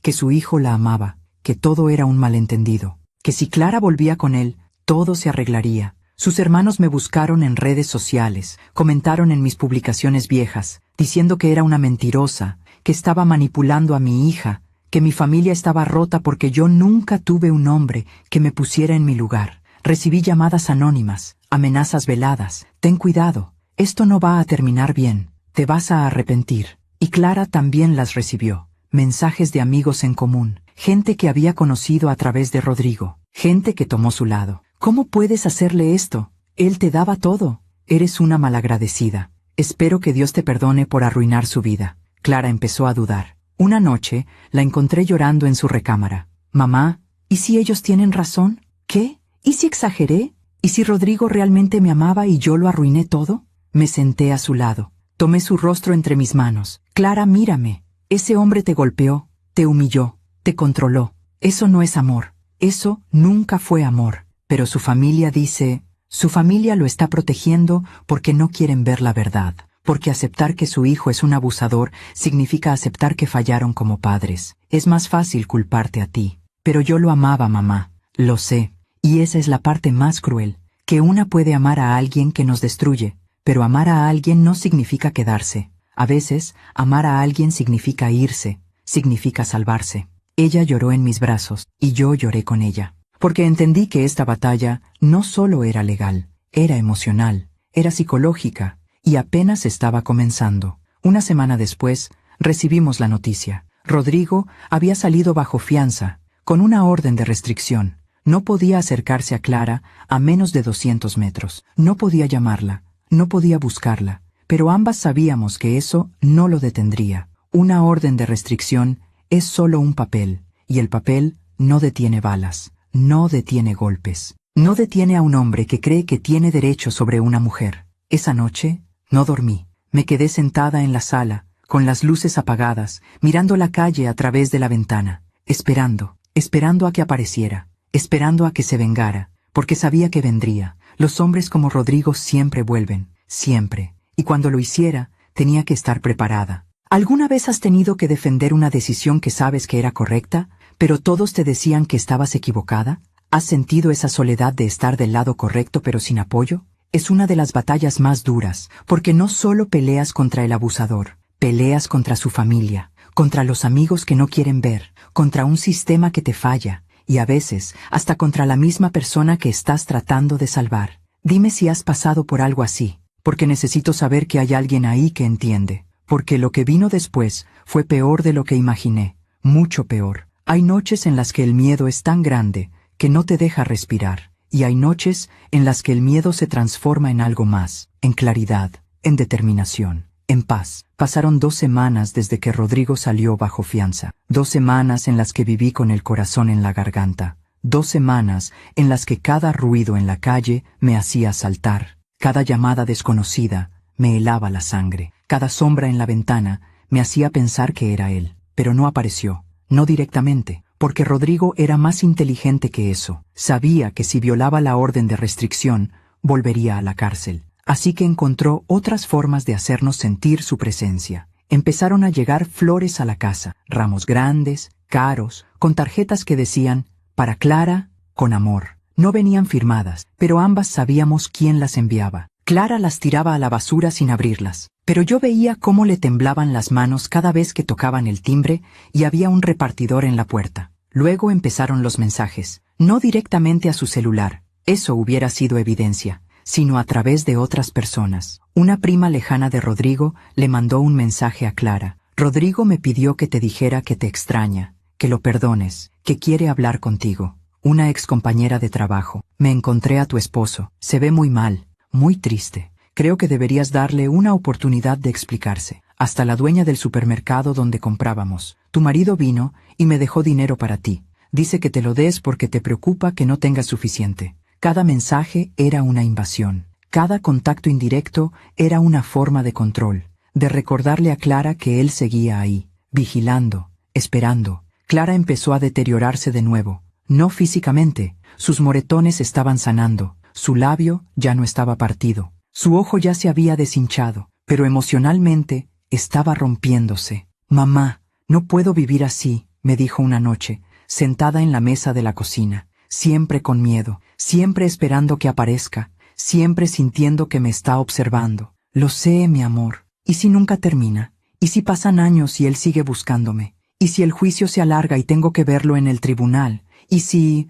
Para, le dije tomando su mano. No puedes vivir en los y sí, solo puedes vivir en el ahora. Pero el ahora da miedo, lo sé, pero estás viva, estás aquí, y eso es lo que importa. Ella me miró con esos ojos cansados. A veces pienso que hubiera sido más fácil quedarme, aguantar un poco más, al menos así sabría qué esperar. Esas palabras me rompieron el corazón, porque entendí algo terrible. El abuso te enseña a preferir el infierno conocido que la libertad incierta. Fue esa misma noche cuando algo cambió en mí. Yo estaba sola en mi recámara, sentada en la cama, con las luces apagadas, cuando me di cuenta de algo. Había salvado a mi hija del abusador, pero no la había salvado del miedo. Y el miedo era otra forma de prisión. Rodrigo no necesitaba estar físicamente presente para controlarla. Su sombra era suficiente, su amenaza silenciosa, la posibilidad de que apareciera en cualquier momento. Eso la mantenía encadenada, y yo no sabía cómo romper esas cadenas. Al día siguiente,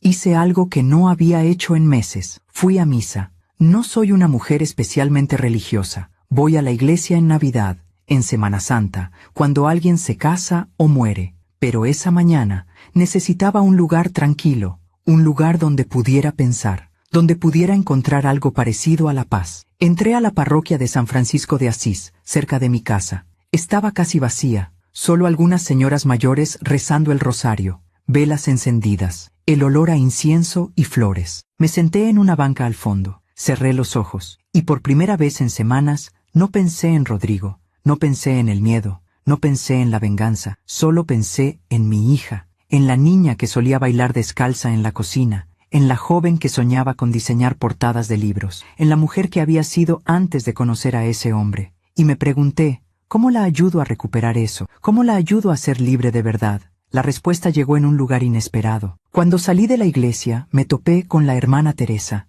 una monja que había conocido años atrás cuando llevaba a Clara a catecismo. Era mayor, cerca de 70 años, con la cara llena de arrugas que parecían mapas de sabiduría. Marina, dijo con una sonrisa cálida, ¿cuánto tiempo sin verte? Hermana Teresa, qué gusto verla. ¿Cómo está tu hija? Clara, ¿verdad?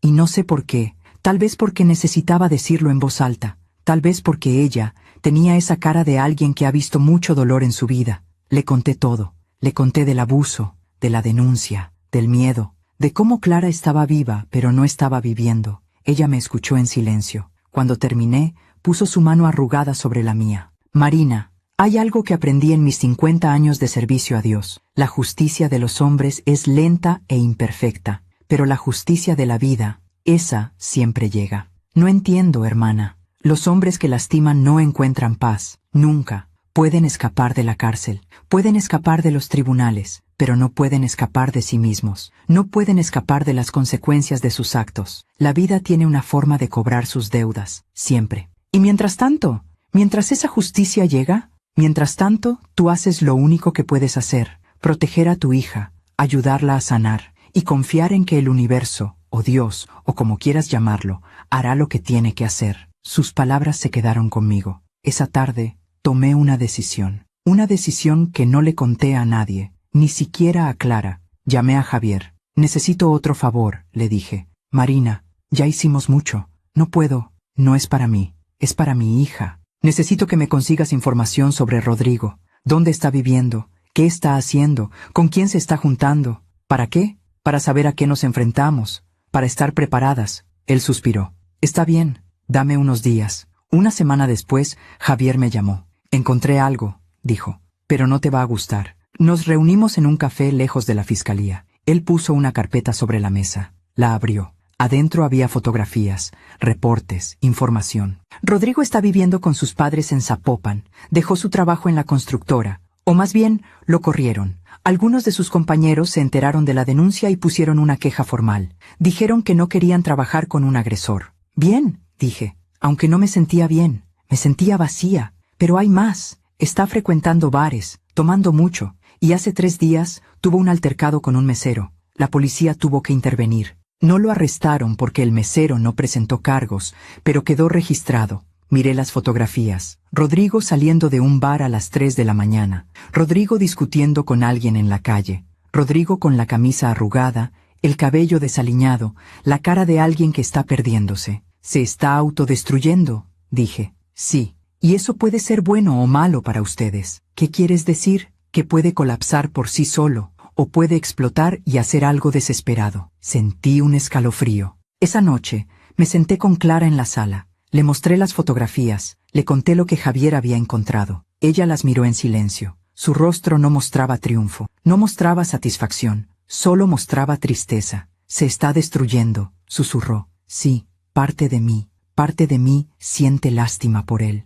Lo sé. ¿Eso me hace una tonta? No, mi amor. Eso te hace humana. Puedes sentir lástima por alguien y aún así mantenerte lejos. Puedes desearle bien y aún así protegerte. Ella dejó las fotografías sobre la mesa. ¿Crees que algún día pueda perdonarlo? No lo sé, pero sí sé que el perdón no significa regresar. Significa soltar, significa dejar de cargar con el peso de lo que te hizo. No sé cómo hacer eso. Nadie lo sabe. Pero lo intentas, un día a la vez. Al día siguiente, hice algo que necesitaba hacer. Le escribí una carta a Rodrigo. No la envié por correo, no la mandé a través de abogados, simplemente la escribí. Para mí, para cerrar algo dentro de mí. Decía, Rodrigo, no te escribo para insultarte, no te escribo para amenazarte, te escribo porque necesito que sepas algo. Creíste que podías lastimar a mi hija sin consecuencias, creíste que eras intocable, que podías controlarla, destruirla, y nadie haría nada. Te equivocaste,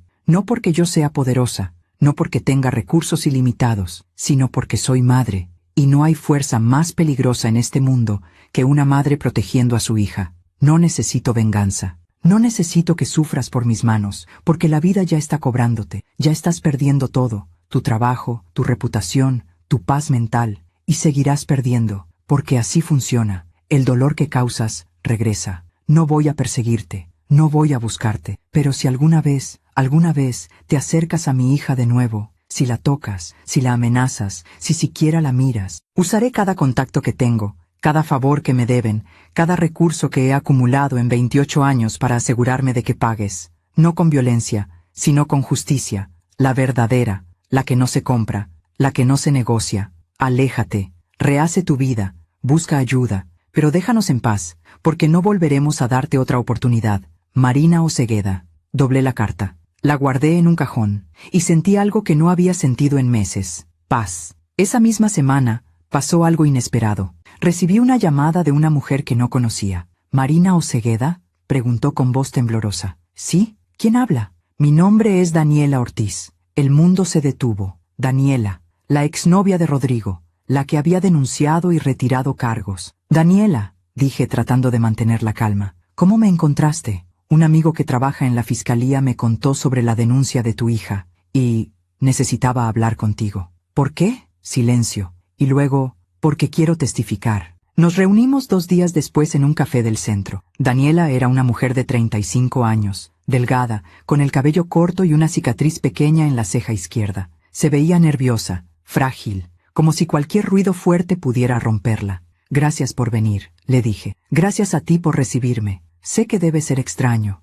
No es extraño, es necesario. Ella tomó un sorbo de su café. Sus manos temblaban. Cuando me enteré de que tu hija lo denunció, sentí 2 cosas: culpa y alivio. ¿Culpa? Porque yo pude haberlo detenido hace 4 años. Si no hubiera retirado mi denuncia, tal vez tu hija nunca hubiera pasado por esto. No fue tu culpa, le dije con firmeza. Tú hiciste lo que pudiste, y eso es suficiente. Ella se limpió las lágrimas. Quiero testificar en el juicio, quiero contar lo que me hizo, para que el juez vea que esto no es un incidente aislado, que es un patrón, que Rodrigo es peligroso. Sentí un nudo en la garganta. ¿Estás segura? Porque va a ser difícil. Su familia va a atacarte. Van a decir que estás mintiendo, que tienes resentimientos. Lo sé, pero si no lo hago, si otra mujer termina con él, y yo no hice nada para detenerlo, no podría vivir conmigo misma. La miré a los ojos, y vi algo que no esperaba: fortaleza, resiliencia, supervivencia. Le conté a Clara sobre Daniela esa noche. Ella lloró, no de tristeza, sino de algo más profundo, de comprensión, de conexión. No estoy sola, susurró. No fui la primera, no fui la única. No, mi amor, no fuiste la única. Y eso es horrible, pero también significa que no estás loca, que no imaginaste nada, que todo fue real. Ella asintió, respiró hondo, y por primera vez en semanas vi algo en sus ojos que pensé que había perdido: esperanza. El día que Daniela presentó su testimonio complementario ante la fiscalía, Clara y yo fuimos a acompañarla. No entramos a la sala, solo esperamos afuera. Las 3 juntas, 3 mujeres que habían sido lastimadas por el mismo hombre. Cuando Daniela salió, estaba exhausta, pero también aliviada. Ya está, dijo. Ya hice mi parte. Clara la abrazó. Gracias, gracias por ser valiente. Gracias a ti, porque tu denuncia me dio el valor de regresar. Nos quedamos ahí, las 3, en el pasillo de la fiscalía,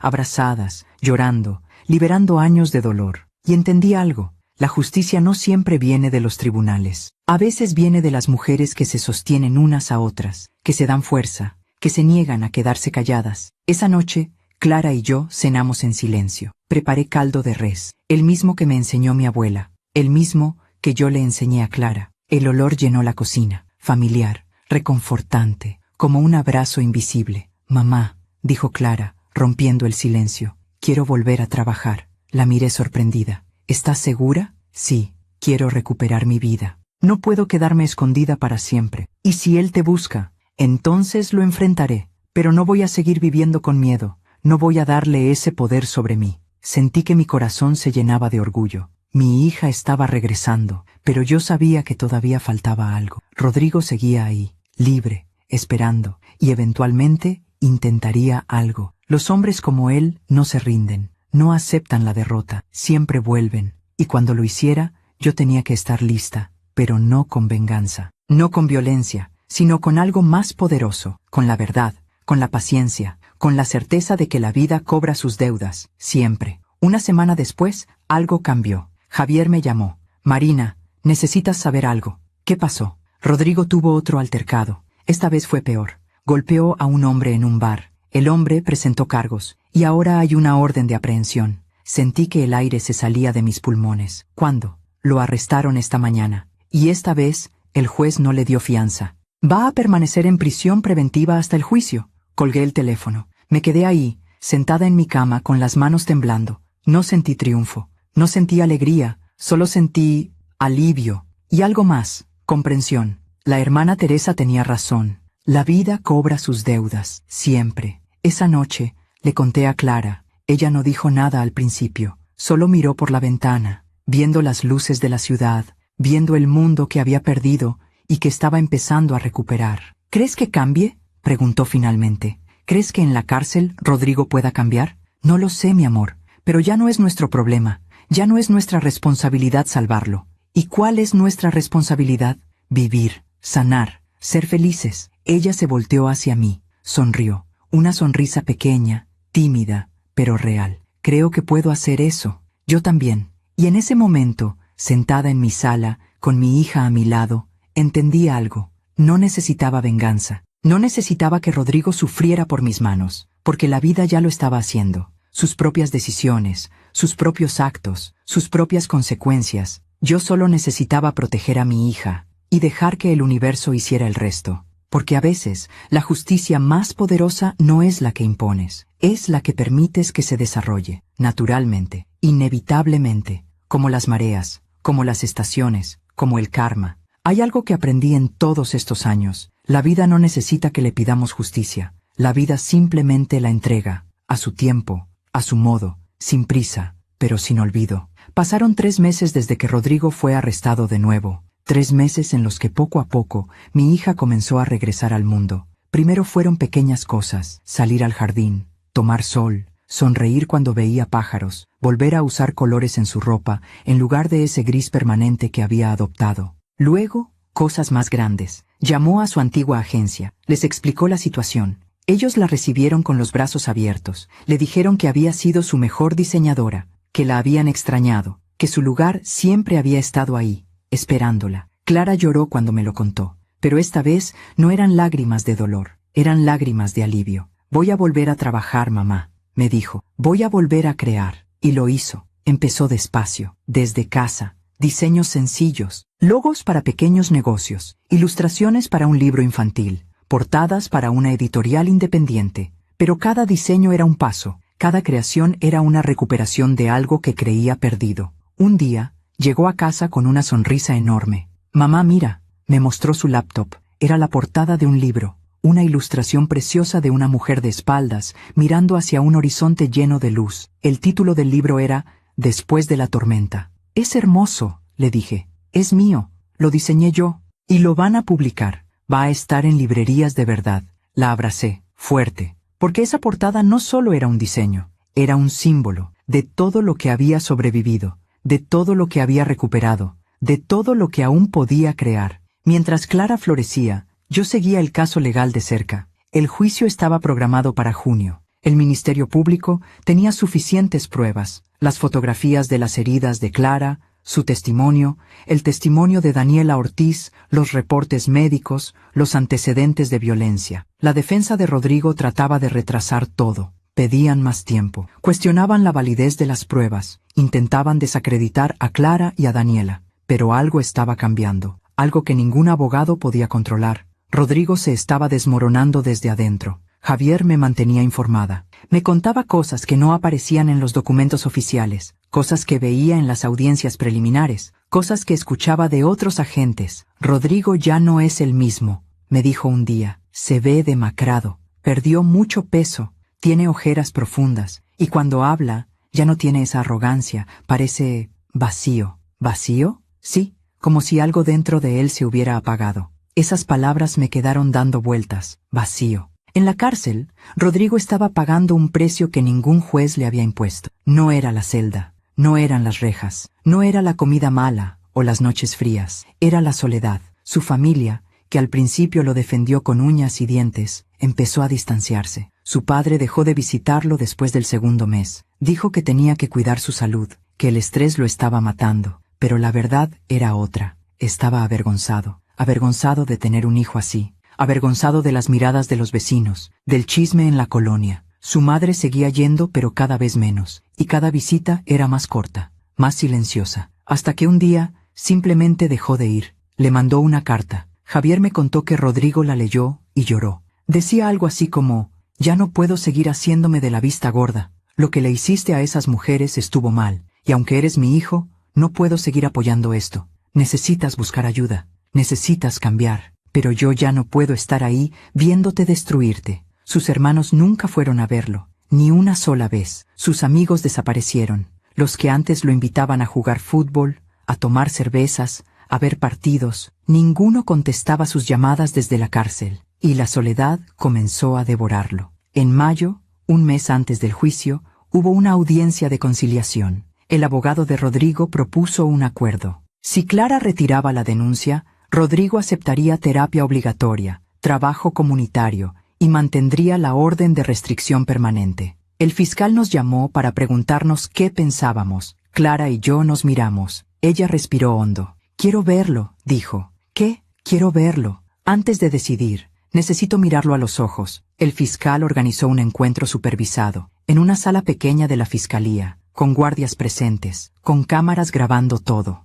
Yo fui con Clara. Nos sentamos de un lado de una mesa larga. Esperamos. Cuando la puerta se abrió y entró Rodrigo, casi no lo reconocí. El hombre que había entrado a nuestras vidas con camisa planchada, sonrisa perfecta y arrogancia infinita, ya no existía. En su lugar había un hombre delgado, encorvado, con el uniforme naranja de la prisión colgándole del cuerpo, el cabello largo y despeinado, la barba crecida, las ojeras profundas, los ojos vacíos, exactamente como Javier había descrito. Se sentó frente a nosotras, no levantó la mirada inmediatamente. Cuando finalmente lo hizo, nos miró, primero a Clara, luego a mí, y yo vi algo que no esperaba ver: vergüenza, arrepentimiento, derrota. «Clara», dijo con voz ronca, como si no hubiera hablado en días. Yo no sé qué decir. Ella no respondió, solo lo miró, firme, ya sin miedo. «Sé que nada de lo que diga va a arreglar lo que hice. Sé que te lastimé,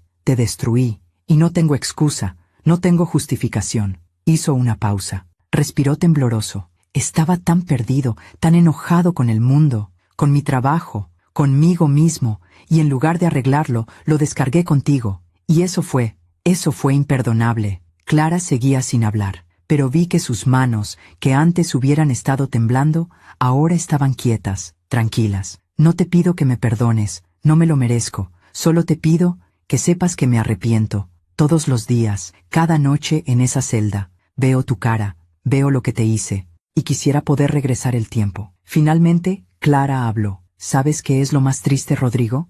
Él la miró, esperando. «Que yo sí te perdoné. No por ti, por mí, porque cargar con el odio me estaba matando tanto como tú me estabas matando. Pero perdonarte no significa olvidar, no significa regresar, no significa que lo que hiciste esté bien». Él asintió. Una lágrima cayó por su mejilla. «Lo sé. Y tampoco significa que voy a retirar la denuncia». Su rostro se contrajo, pero no protestó. Solo bajó la cabeza. «Necesitas pagar por lo que hiciste, no por venganza, sino porque es lo correcto. Porque si no pagas, vas a hacerle lo mismo a alguien más. Y yo no voy a cargar con esa culpa». Clara se puso de pie. Yo me puse de pie con ella. «Espero que encuentres ayuda, Rodrigo. Espero que en esa cárcel encuentres la forma de convertirte en un mejor hombre. No por mí, sino por ti. Porque así como estás ahora, estás muerto en vida». Y salimos de la sala. Cuando la puerta se cerró detrás de nosotras, Clara se derrumbó en mis brazos, pero no era el llanto de antes. No era el llanto de la víctima. Era el llanto de alguien que acababa de cerrar un capítulo, de alguien que acababa de liberarse de la última cadena. Ya terminó, mamá, susurró. Ya terminó de verdad. El juicio fue en junio, como estaba programado. Clara testificó, con voz firme, sin quebrarse, contó todo, cada golpe, cada insulto, cada humillación. Daniela también testificó. Su voz tembló, pero no se detuvo. Habló de su experiencia, de cómo Rodrigo la había manipulado, controlado, lastimado. Los abogados de la defensa intentaron desacreditarlas, pero no pudieron, porque las pruebas eran abrumadoras, porque dos mujeres, en dos momentos diferentes, habían vivido exactamente lo mismo, y porque el juez, una mujer de 50 años con mirada severa, no estaba dispuesta a dejar pasar esto. El veredicto llegó 3 semanas después. Culpable, violencia familiar agravada, amenazas, control coercitivo, 8 años de prisión, sin posibilidad de reducción de sentencia por buena conducta hasta cumplir al menos 5 años, orden de restricción permanente al salir, terapia psicológica obligatoria. Cuando el juez leyó la sentencia, Clara no lloró, no gritó, no celebró, solo cerró los ojos, respiró hondo y apretó mi mano. Yo miré a Rodrigo. Él estaba de pie, esposado, con la cabeza baja. Cuando lo llevaron fuera de la sala, volteó una última vez, nos miró, y en sus ojos vi algo que me confirmó lo que yo ya sabía. No era un monstruo, era un hombre roto que había roto a otros, y ahora, finalmente, estaba pagando. Salimos del juzgado a la luz del día. El sol brillaba, las calles de Guadalajara estaban vivas, gente caminando, niños jugando, vendedores ambulantes ofreciendo raspados y elotes. Vida, pura vida. Clara respiró el aire fresco, levantó la cara hacia el sol y sonrió. Mamá, dijo, tengo hambre. Me reí. Por primera vez en meses, me reí de verdad. ¿Qué quieres comer? Birria, con tortillas recién hechas, y un agua de Jamaica bien fría. Entonces vamos. Y fuimos. Comimos en un restaurante pequeño cerca del Mercado Libertad. Pedimos birria, tortillas, cebolla, cilantro, limón. Clara comió con ganas, comió como no la había visto comer en un año. Y mientras comíamos, hablamos, no de Rodrigo, no del juicio, no del dolor. Hablamos de su trabajo, de los nuevos proyectos que tenía, de los lugares que quería visitar, de los sueños que quería recuperar. Hablamos de la vida que ahora podía vivir, sin miedo, sin cadenas, libre. 3 meses después del juicio, Clara se mudó. No lejos, solo a un departamento pequeño a unas calles de mi casa, un lugar solo para ella, con ventanas grandes que dejaban entrar la luz, con paredes blancas donde podía colgar sus propios diseños. Cuando fui a ayudarla a desempacar, encontré algo en una de las cajas. Era la fotografía que yo le había tomado a Rodrigo aquel día, la que envié para que lo arrestaran. ¿Por qué guardaste esto?, le pregunté. Ella la miró. Para recordar. ¿Recordar qué? Que sobreviví, que tú me salvaste, y que nunca más voy a permitir que alguien me quite mi luz. Guardó la fotografía en un sobre, lo cerró, y lo puso en el fondo de un cajón. Ahí se queda, como parte del pasado, pero ya no tiene poder sobre mí. 1 año después, recibí una noticia. Javier me llamó. Marina, pensé que querrías saber algo. ¿Qué pasó?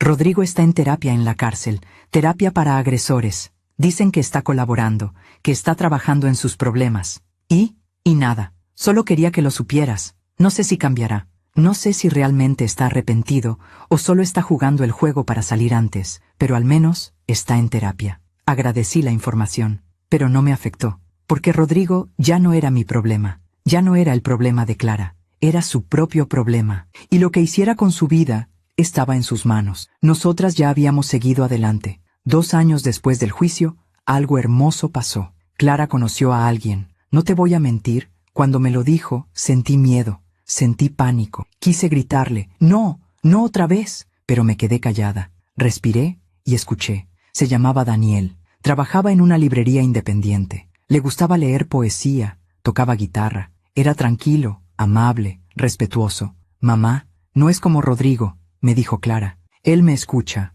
me respeta, nunca me presiona. Y cuando le conté todo lo que pasé, lloró. Lloró porque le dolió saber que alguien me hubiera lastimado así. Conocí a Daniel unas semanas después. Era exactamente como ella lo describió. Cuando se despidió de nosotras, le dio un beso en la mejilla a Clara, suave, respetuoso, y le dijo, gracias por la cena, me encantó conocer a tu mamá. Cuando se fue, Clara me miró. ¿Qué piensas? Pienso que es un buen hombre. ¿Solo eso?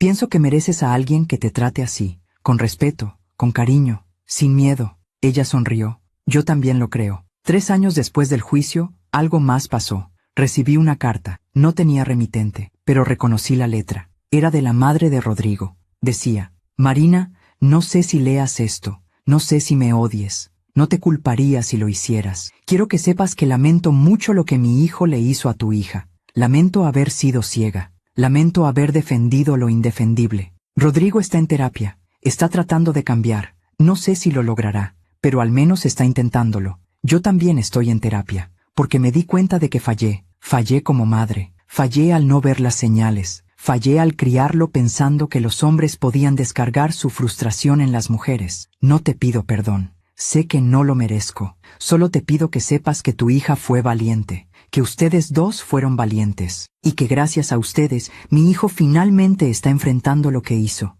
Y yo también. Gracias. Socorro Salazar. Leí la carta 2 veces, la guardé en un cajón. No le respondí, porque no tenía que hacerlo, porque esa carta no era para que yo le diera paz a ella, era para que ella empezara a buscarse la paz a sí misma. Y entonces, 4 años después del día en que tomé esa fotografía, recibí una llamada que cerró todo. Era Javier. Marina, Rodrigo tuvo un colapso en la cárcel. Mi corazón se detuvo. ¿Qué pasó? No fue nada físico, fue emocional. Tuvo una crisis, intentó hacerse daño. Lo pusieron en vigilancia psiquiátrica. Está muy mal, Marina. Sentí algo extraño en el pecho. No era satisfacción, no era alegría. Era tristeza. Tristeza por un hombre que lo tuvo todo y lo perdió todo por sus propias decisiones. ¿Y qué va a pasar con él?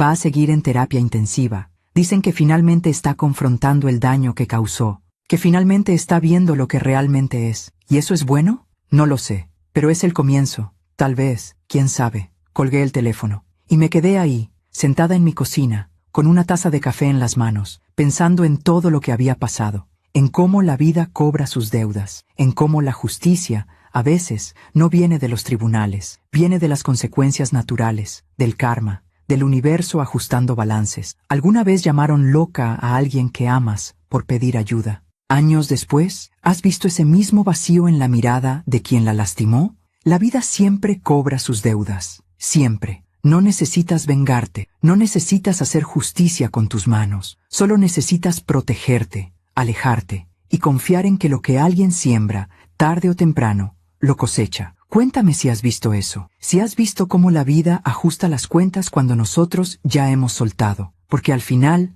lo más poderoso que puedes hacer no es destruir a quien te lastimó, es construirte de nuevo, es vivir bien, es ser feliz. Esa es la mejor venganza, esa es la verdadera justicia. Dicen que el tiempo cura todas las heridas, y yo solía creer que eso era mentira. Pero ahora, 5 años después de aquella tarde en que tomé esa fotografía, entiendo que no se trata de curar, se trata de aprender a vivir con las cicatrices, de convertir el dolor en sabiduría, de transformar la oscuridad en luz. Hoy es domingo. Clara está sentada en mi jardín, bajo el nogal que plantó mi madre hace 30 años. Tiene una laptop sobre las piernas, está trabajando en un nuevo diseño. De vez en cuando levanta la vista, mira el cielo, sonríe. Daniel está con ella. Le prepara limonada, le alcanza una cobija cuando el viento sopla, la besa en la frente antes de entrar a la casa a sacar los platos para la comida. Y yo estoy aquí, en mi cocina, preparando mole. El mismo mole que mi abuela me enseñó a hacer. El mismo que yo le enseñé a Clara. El que ahora ella quiere aprender a perfeccionar para enseñárselo a quien venga después. Porque sí, Clara está embarazada. 3 meses, una niña. Y cuando me lo dijo, lloré. No de tristeza, sino de algo que no puedo explicar con palabras, porque mi hija, que estuvo tan rota, que estuvo tan cerca de perder su vida, ahora está creando una nueva vida. Y eso es un milagro. Hace unos días, Clara y yo estábamos hablando sobre qué nombre ponerle a la bebé. «Quiero llamarla Marina», me dijo. «No», le respondí inmediatamente. «Ponle un nombre que sea solo suyo, un nombre que no cargue con mi historia ni con la tuya, un nombre limpio, nuevo». Ella me miró con esos ojos color miel que ahora brillan de nuevo. «¿Y qué nombre sugieres?» «No lo sé, pero cuando la veas vas a saber. Así como yo supe que tu nombre era Clara desde el momento en que te pusieron en mis brazos». Ella sonrió. «Clara significa brillante, ¿verdad?» «Sí, pues entonces mi hija va a tener un nombre que signifique libre, porque eso es lo que quiero que sea, libre, siempre. Y en ese momento, supe que mi hija ya no era víctima, era sobreviviente, era guerrera, era madre. La gente me pregunta a veces cómo lo hice, cómo encontré la fuerza para actuar, cómo tuve el valor de usar mis contactos, cómo no me quebré cuando todo parecía imposible. Y la verdad es simple, no tuve opción. Cuando amas a alguien, cuando realmente amas a alguien, no hay miedo que sea más grande que ese amor. Cuando vi a mi hija destruida, cuando vi su vida escurriéndose entre mis dedos, algo dentro de mí se encendió. No fue valentía, fue instinto, fue supervivencia, fue ese poder ancestral que toda madre tiene, proteger a su cría, cueste lo que cueste. Pero también aprendí algo importante en este proceso. Aprendí que salvar a alguien no significa cargar con su vida. Durante mucho tiempo, después de que todo pasó, yo sentía que tenía que estar siempre vigilante, siempre alerta, siempre cuidando a Clara como si fuera una niña pequeña que podía romperse en cualquier momento. Y eso nos estaba lastimando a las dos, porque ella necesitaba espacio para sanar, necesitaba cometer sus propios errores, necesitaba volver a confiar en sí misma. Y yo necesitaba entender que mi trabajo no era controlarla, era amarla, estar presente y dejarla volar. Hay una conversación que Clara y yo tuvimos hace un año que nunca voy a olvidar. Estábamos cenando, solas. Ella ya vivía en su departamento, pero venía a visitarme todas las semanas. Mamá, me dijo de repente, nunca te agradecí realmente por lo que hiciste. No tienes que agradecerme. Sí tengo, porque tú arriesgaste todo, tu trabajo, tu reputación, tus contactos, todo, por mí. Volvería a hacerlo 1000 veces. Ella se limpió las lágrimas. Sé que sí. Pero quiero que sepas que no fue en vano, que todo lo que sufrimos, todo lo que pasamos, valió la pena, porque ahora soy libre, y no solo libre de Rodrigo, libre de verdad, libre de la vergüenza, del miedo, de la culpa. ¿Ya no sientes culpa? A veces sí. Todavía hay días en los que me pregunto por qué me quedé tanto tiempo, por qué no vi las señales, por qué creí sus mentiras. Eso es normal, lo sé, pero ahora, cuando esos pensamientos llegan, los dejo pasar, ya no me aferro a ellos. Entiendo que hice lo mejor que pude con lo que sabía en ese momento, y eso es suficiente. Esas palabras me llenaron de paz, porque significaban que mi hija finalmente se había perdonado a sí misma. ¿Y Rodrigo? Sigue en la cárcel, le quedan 3 años de condena. No sé qué pasará cuando salga, no sé si realmente cambió, no sé si la terapia funcionó o solo aprendió a decir lo que querían escuchar, pero eso ya no me importa. Porque Rodrigo ya no tiene poder sobre nosotras. Es solo un hombre en una celda, un hombre que perdió todo, un hombre que está pagando por sus decisiones. Y nosotras estamos viviendo, realmente viviendo. Hace 6 meses pasó algo inesperado. Una mujer joven me buscó en redes sociales. Su nombre era Fernanda. Tenía 26 años. Me mandó un mensaje privado. Señora Marina, no sé si se acuerde de mí. Yo trabajaba en la fiscalía como pasante hace algunos años. Escuché su historia, la historia de cómo salvó a su hija. Y necesito hablar con usted, por favor. Le di mi número. Me llamó esa misma noche y me contó su historia. Su novio la estaba golpeando, la estaba controlando, le revisaba el celular, le quitaba su dinero, la amenazaba con matarla si lo dejaba. No sé qué hacer, me dijo llorando. Tengo miedo, no tengo a dónde ir. Mi familia vive en otro estado. Mis amigas no me creen, dicen que exagero, que él me quiere, que solo está estresado. Y en ese momento, entendí por qué había pasado todo, por qué había sufrido, por qué había luchado, por qué había documentado todo. No solo fue para salvar a Clara, fue para poder ayudar a otras. Le di a Fernanda los números de contacto que tenía. Le expliqué paso a paso cómo presentar una denuncia. Le dije dónde podía conseguir refugio temporal. Le di los nombres de abogadas especializadas en violencia de género, y sobre todo, le dije algo que nadie me había dicho a mí cuando estaba en medio de la tormenta. No estás loca, no estás exagerando. Lo que te está pasando es real, es grave, y mereces ayuda. Ella lloró. Gracias por creerme. Siempre te voy a creer. Fernanda presentó su denuncia 2 semanas después. Su exnovio fue arrestado. Ella consiguió una orden de restricción. Se mudó a un refugio temporal. Comenzó terapia, y hace un mes me mandó una foto. Era una foto de ella, sonriendo, en su nuevo departamento, pequeño, sencillo, pero suyo. El mensaje decía, gracias por darme el valor, por mostrarme que sí se puede salir, que sí se puede sobrevivir. Y yo le respondí, no fui yo, fuiste tú. Yo solo te recordé lo fuerte que ya eras. Desde entonces, he recibido más mensajes. De mujeres que leyeron sobre el caso de Clara en las noticias. De mujeres que escucharon la historia a través de alguien más. De mujeres que simplemente necesitaban saber que no estaban solas. Y me di cuenta de algo. Mi historia, nuestra historia, no es solo nuestra. Es de todas las mujeres que han sufrido en silencio. Es de todas las madres que han visto a sus hijas destruirse y no saben cómo ayudar. Es de todas las que tienen miedo de denunciar porque piensan que el sistema no las protegerá. Y tal vez no las proteja. Tal vez el sistema falle. Pero eso no significa que no debamos intentarlo. Porque cada denuncia, cada testimonio, cada mujer que levanta la voz, es una grieta en el muro. Y cuando hay suficientes grietas, el muro se derrumba. Clara y yo hablamos a veces sobre escribir un libro. Contar nuestra historia completa, sin censura, sin miedo. Para que otras mujeres sepan que no están solas, para que otras madres sepan qué hacer cuando ven las señales. Todavía no lo hemos hecho, tal vez algún día, pero mientras tanto, contamos nuestra historia de otras formas, en conversaciones, en mensajes, en café con mujeres que necesitan escuchar que sí se puede. Porque a veces, lo único que alguien necesita para dar el primer paso es saber que alguien más lo hizo antes, y sobrevivió, y está bien, y es feliz. Hoy, mientras preparo este mole, mientras escucho las risas de Clara y Daniel en el jardín, mientras pienso en la nieta que viene en camino, me doy cuenta de algo. No perdí 5 años de mi vida peleando esta batalla. Gané una hija, gané paz, gané sabiduría, y gané la certeza de que el amor de una madre puede mover montañas, puede romper cadenas, puede cambiar destinos. Si estás escuchando esta historia y te sientes identificada, si ves en mis palabras algo de tu propia vida, si tienes miedo pero también tienes ese presentimiento de que algo está mal, quiero que sepas algo. No estás loca, no estás exagerando, no es tu culpa,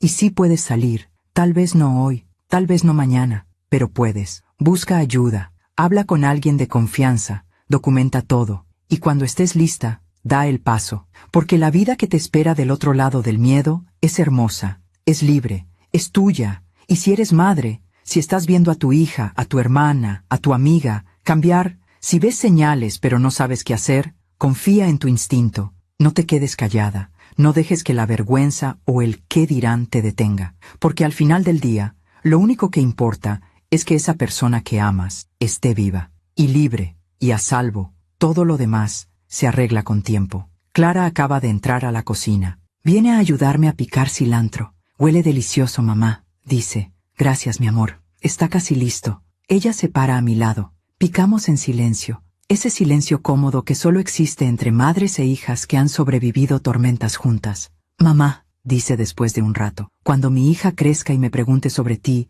sobre su abuela, ¿qué quieres que le cuente? Me detengo, pienso. Cuéntale que su abuela no era perfecta, que cometió errores, que tuvo miedo, pero que cuando tuvo que elegir entre quedarse callada o protegerte, eligió protegerte. Siempre. Clara sonríe, me abraza por la cintura. Eso le voy a contar, y también le voy a contar que gracias a ti, ella va a crecer en un mundo donde su mamá sabe lo que es el amor verdadero, y lo que no lo es. Salimos al jardín con la comida, ponemos la mesa bajo el nogal. Daniel ayuda a servir. Clara trae las tortillas calientes envueltas en una servilleta de tela. Nos sentamos, los 3. Pronto seremos 4, y brindamos, con agua de Jamaica, con limonada, con la vida simple y hermosa que construimos después de la tormenta. Por las mujeres fuertes, dice Daniel. Por las que sobreviven, dice Clara. Por las que protegen, digo yo. Y chocamos nuestros vasos. Antes de que comamos, Clara saca su celular. Mamá,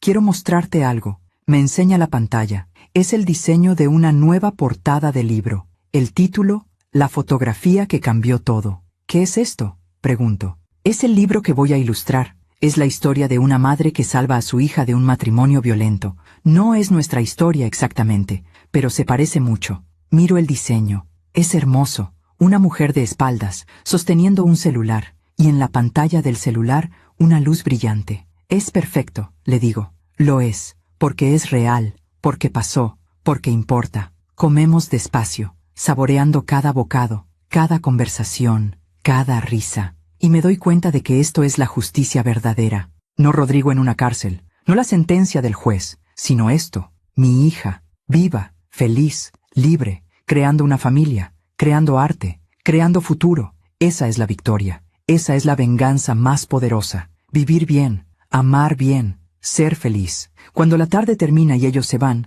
me quedo sola en mi cocina. Lavo los platos, limpio la mesa, apago las luces, y antes de irme a dormir, abro el cajón de mi cómoda. Ahí está, la fotografía de Rodrigo, la que tomé hace 5 años, la que envié a ese número, la que cambió todo. La miro por última vez, y la rompo, en pedazos pequeños, irreconocibles, y la tiro a la basura, porque ya no la necesito. Ya no necesito recordar ese momento, ya no necesito recordar el miedo, porque tengo cosas más importantes que recordar, como la risa de Clara, como el primer llanto de mi nieta cuando nazca, como las mañanas tranquilas, los domingos en familia, las noches sin miedo. Eso es lo que quiero llevar conmigo, no la oscuridad, sino la luz. Y ahora, mientras te cuento esto, donde sea que estés escuchándome, quiero que sepas algo. Si mi historia ayuda a una sola mujer a abrir los ojos, habrá valido la pena. Si mi historia le da valor a una sola madre para actuar, habrá valido la pena. Si mi historia le dice a una sola persona que no está sola,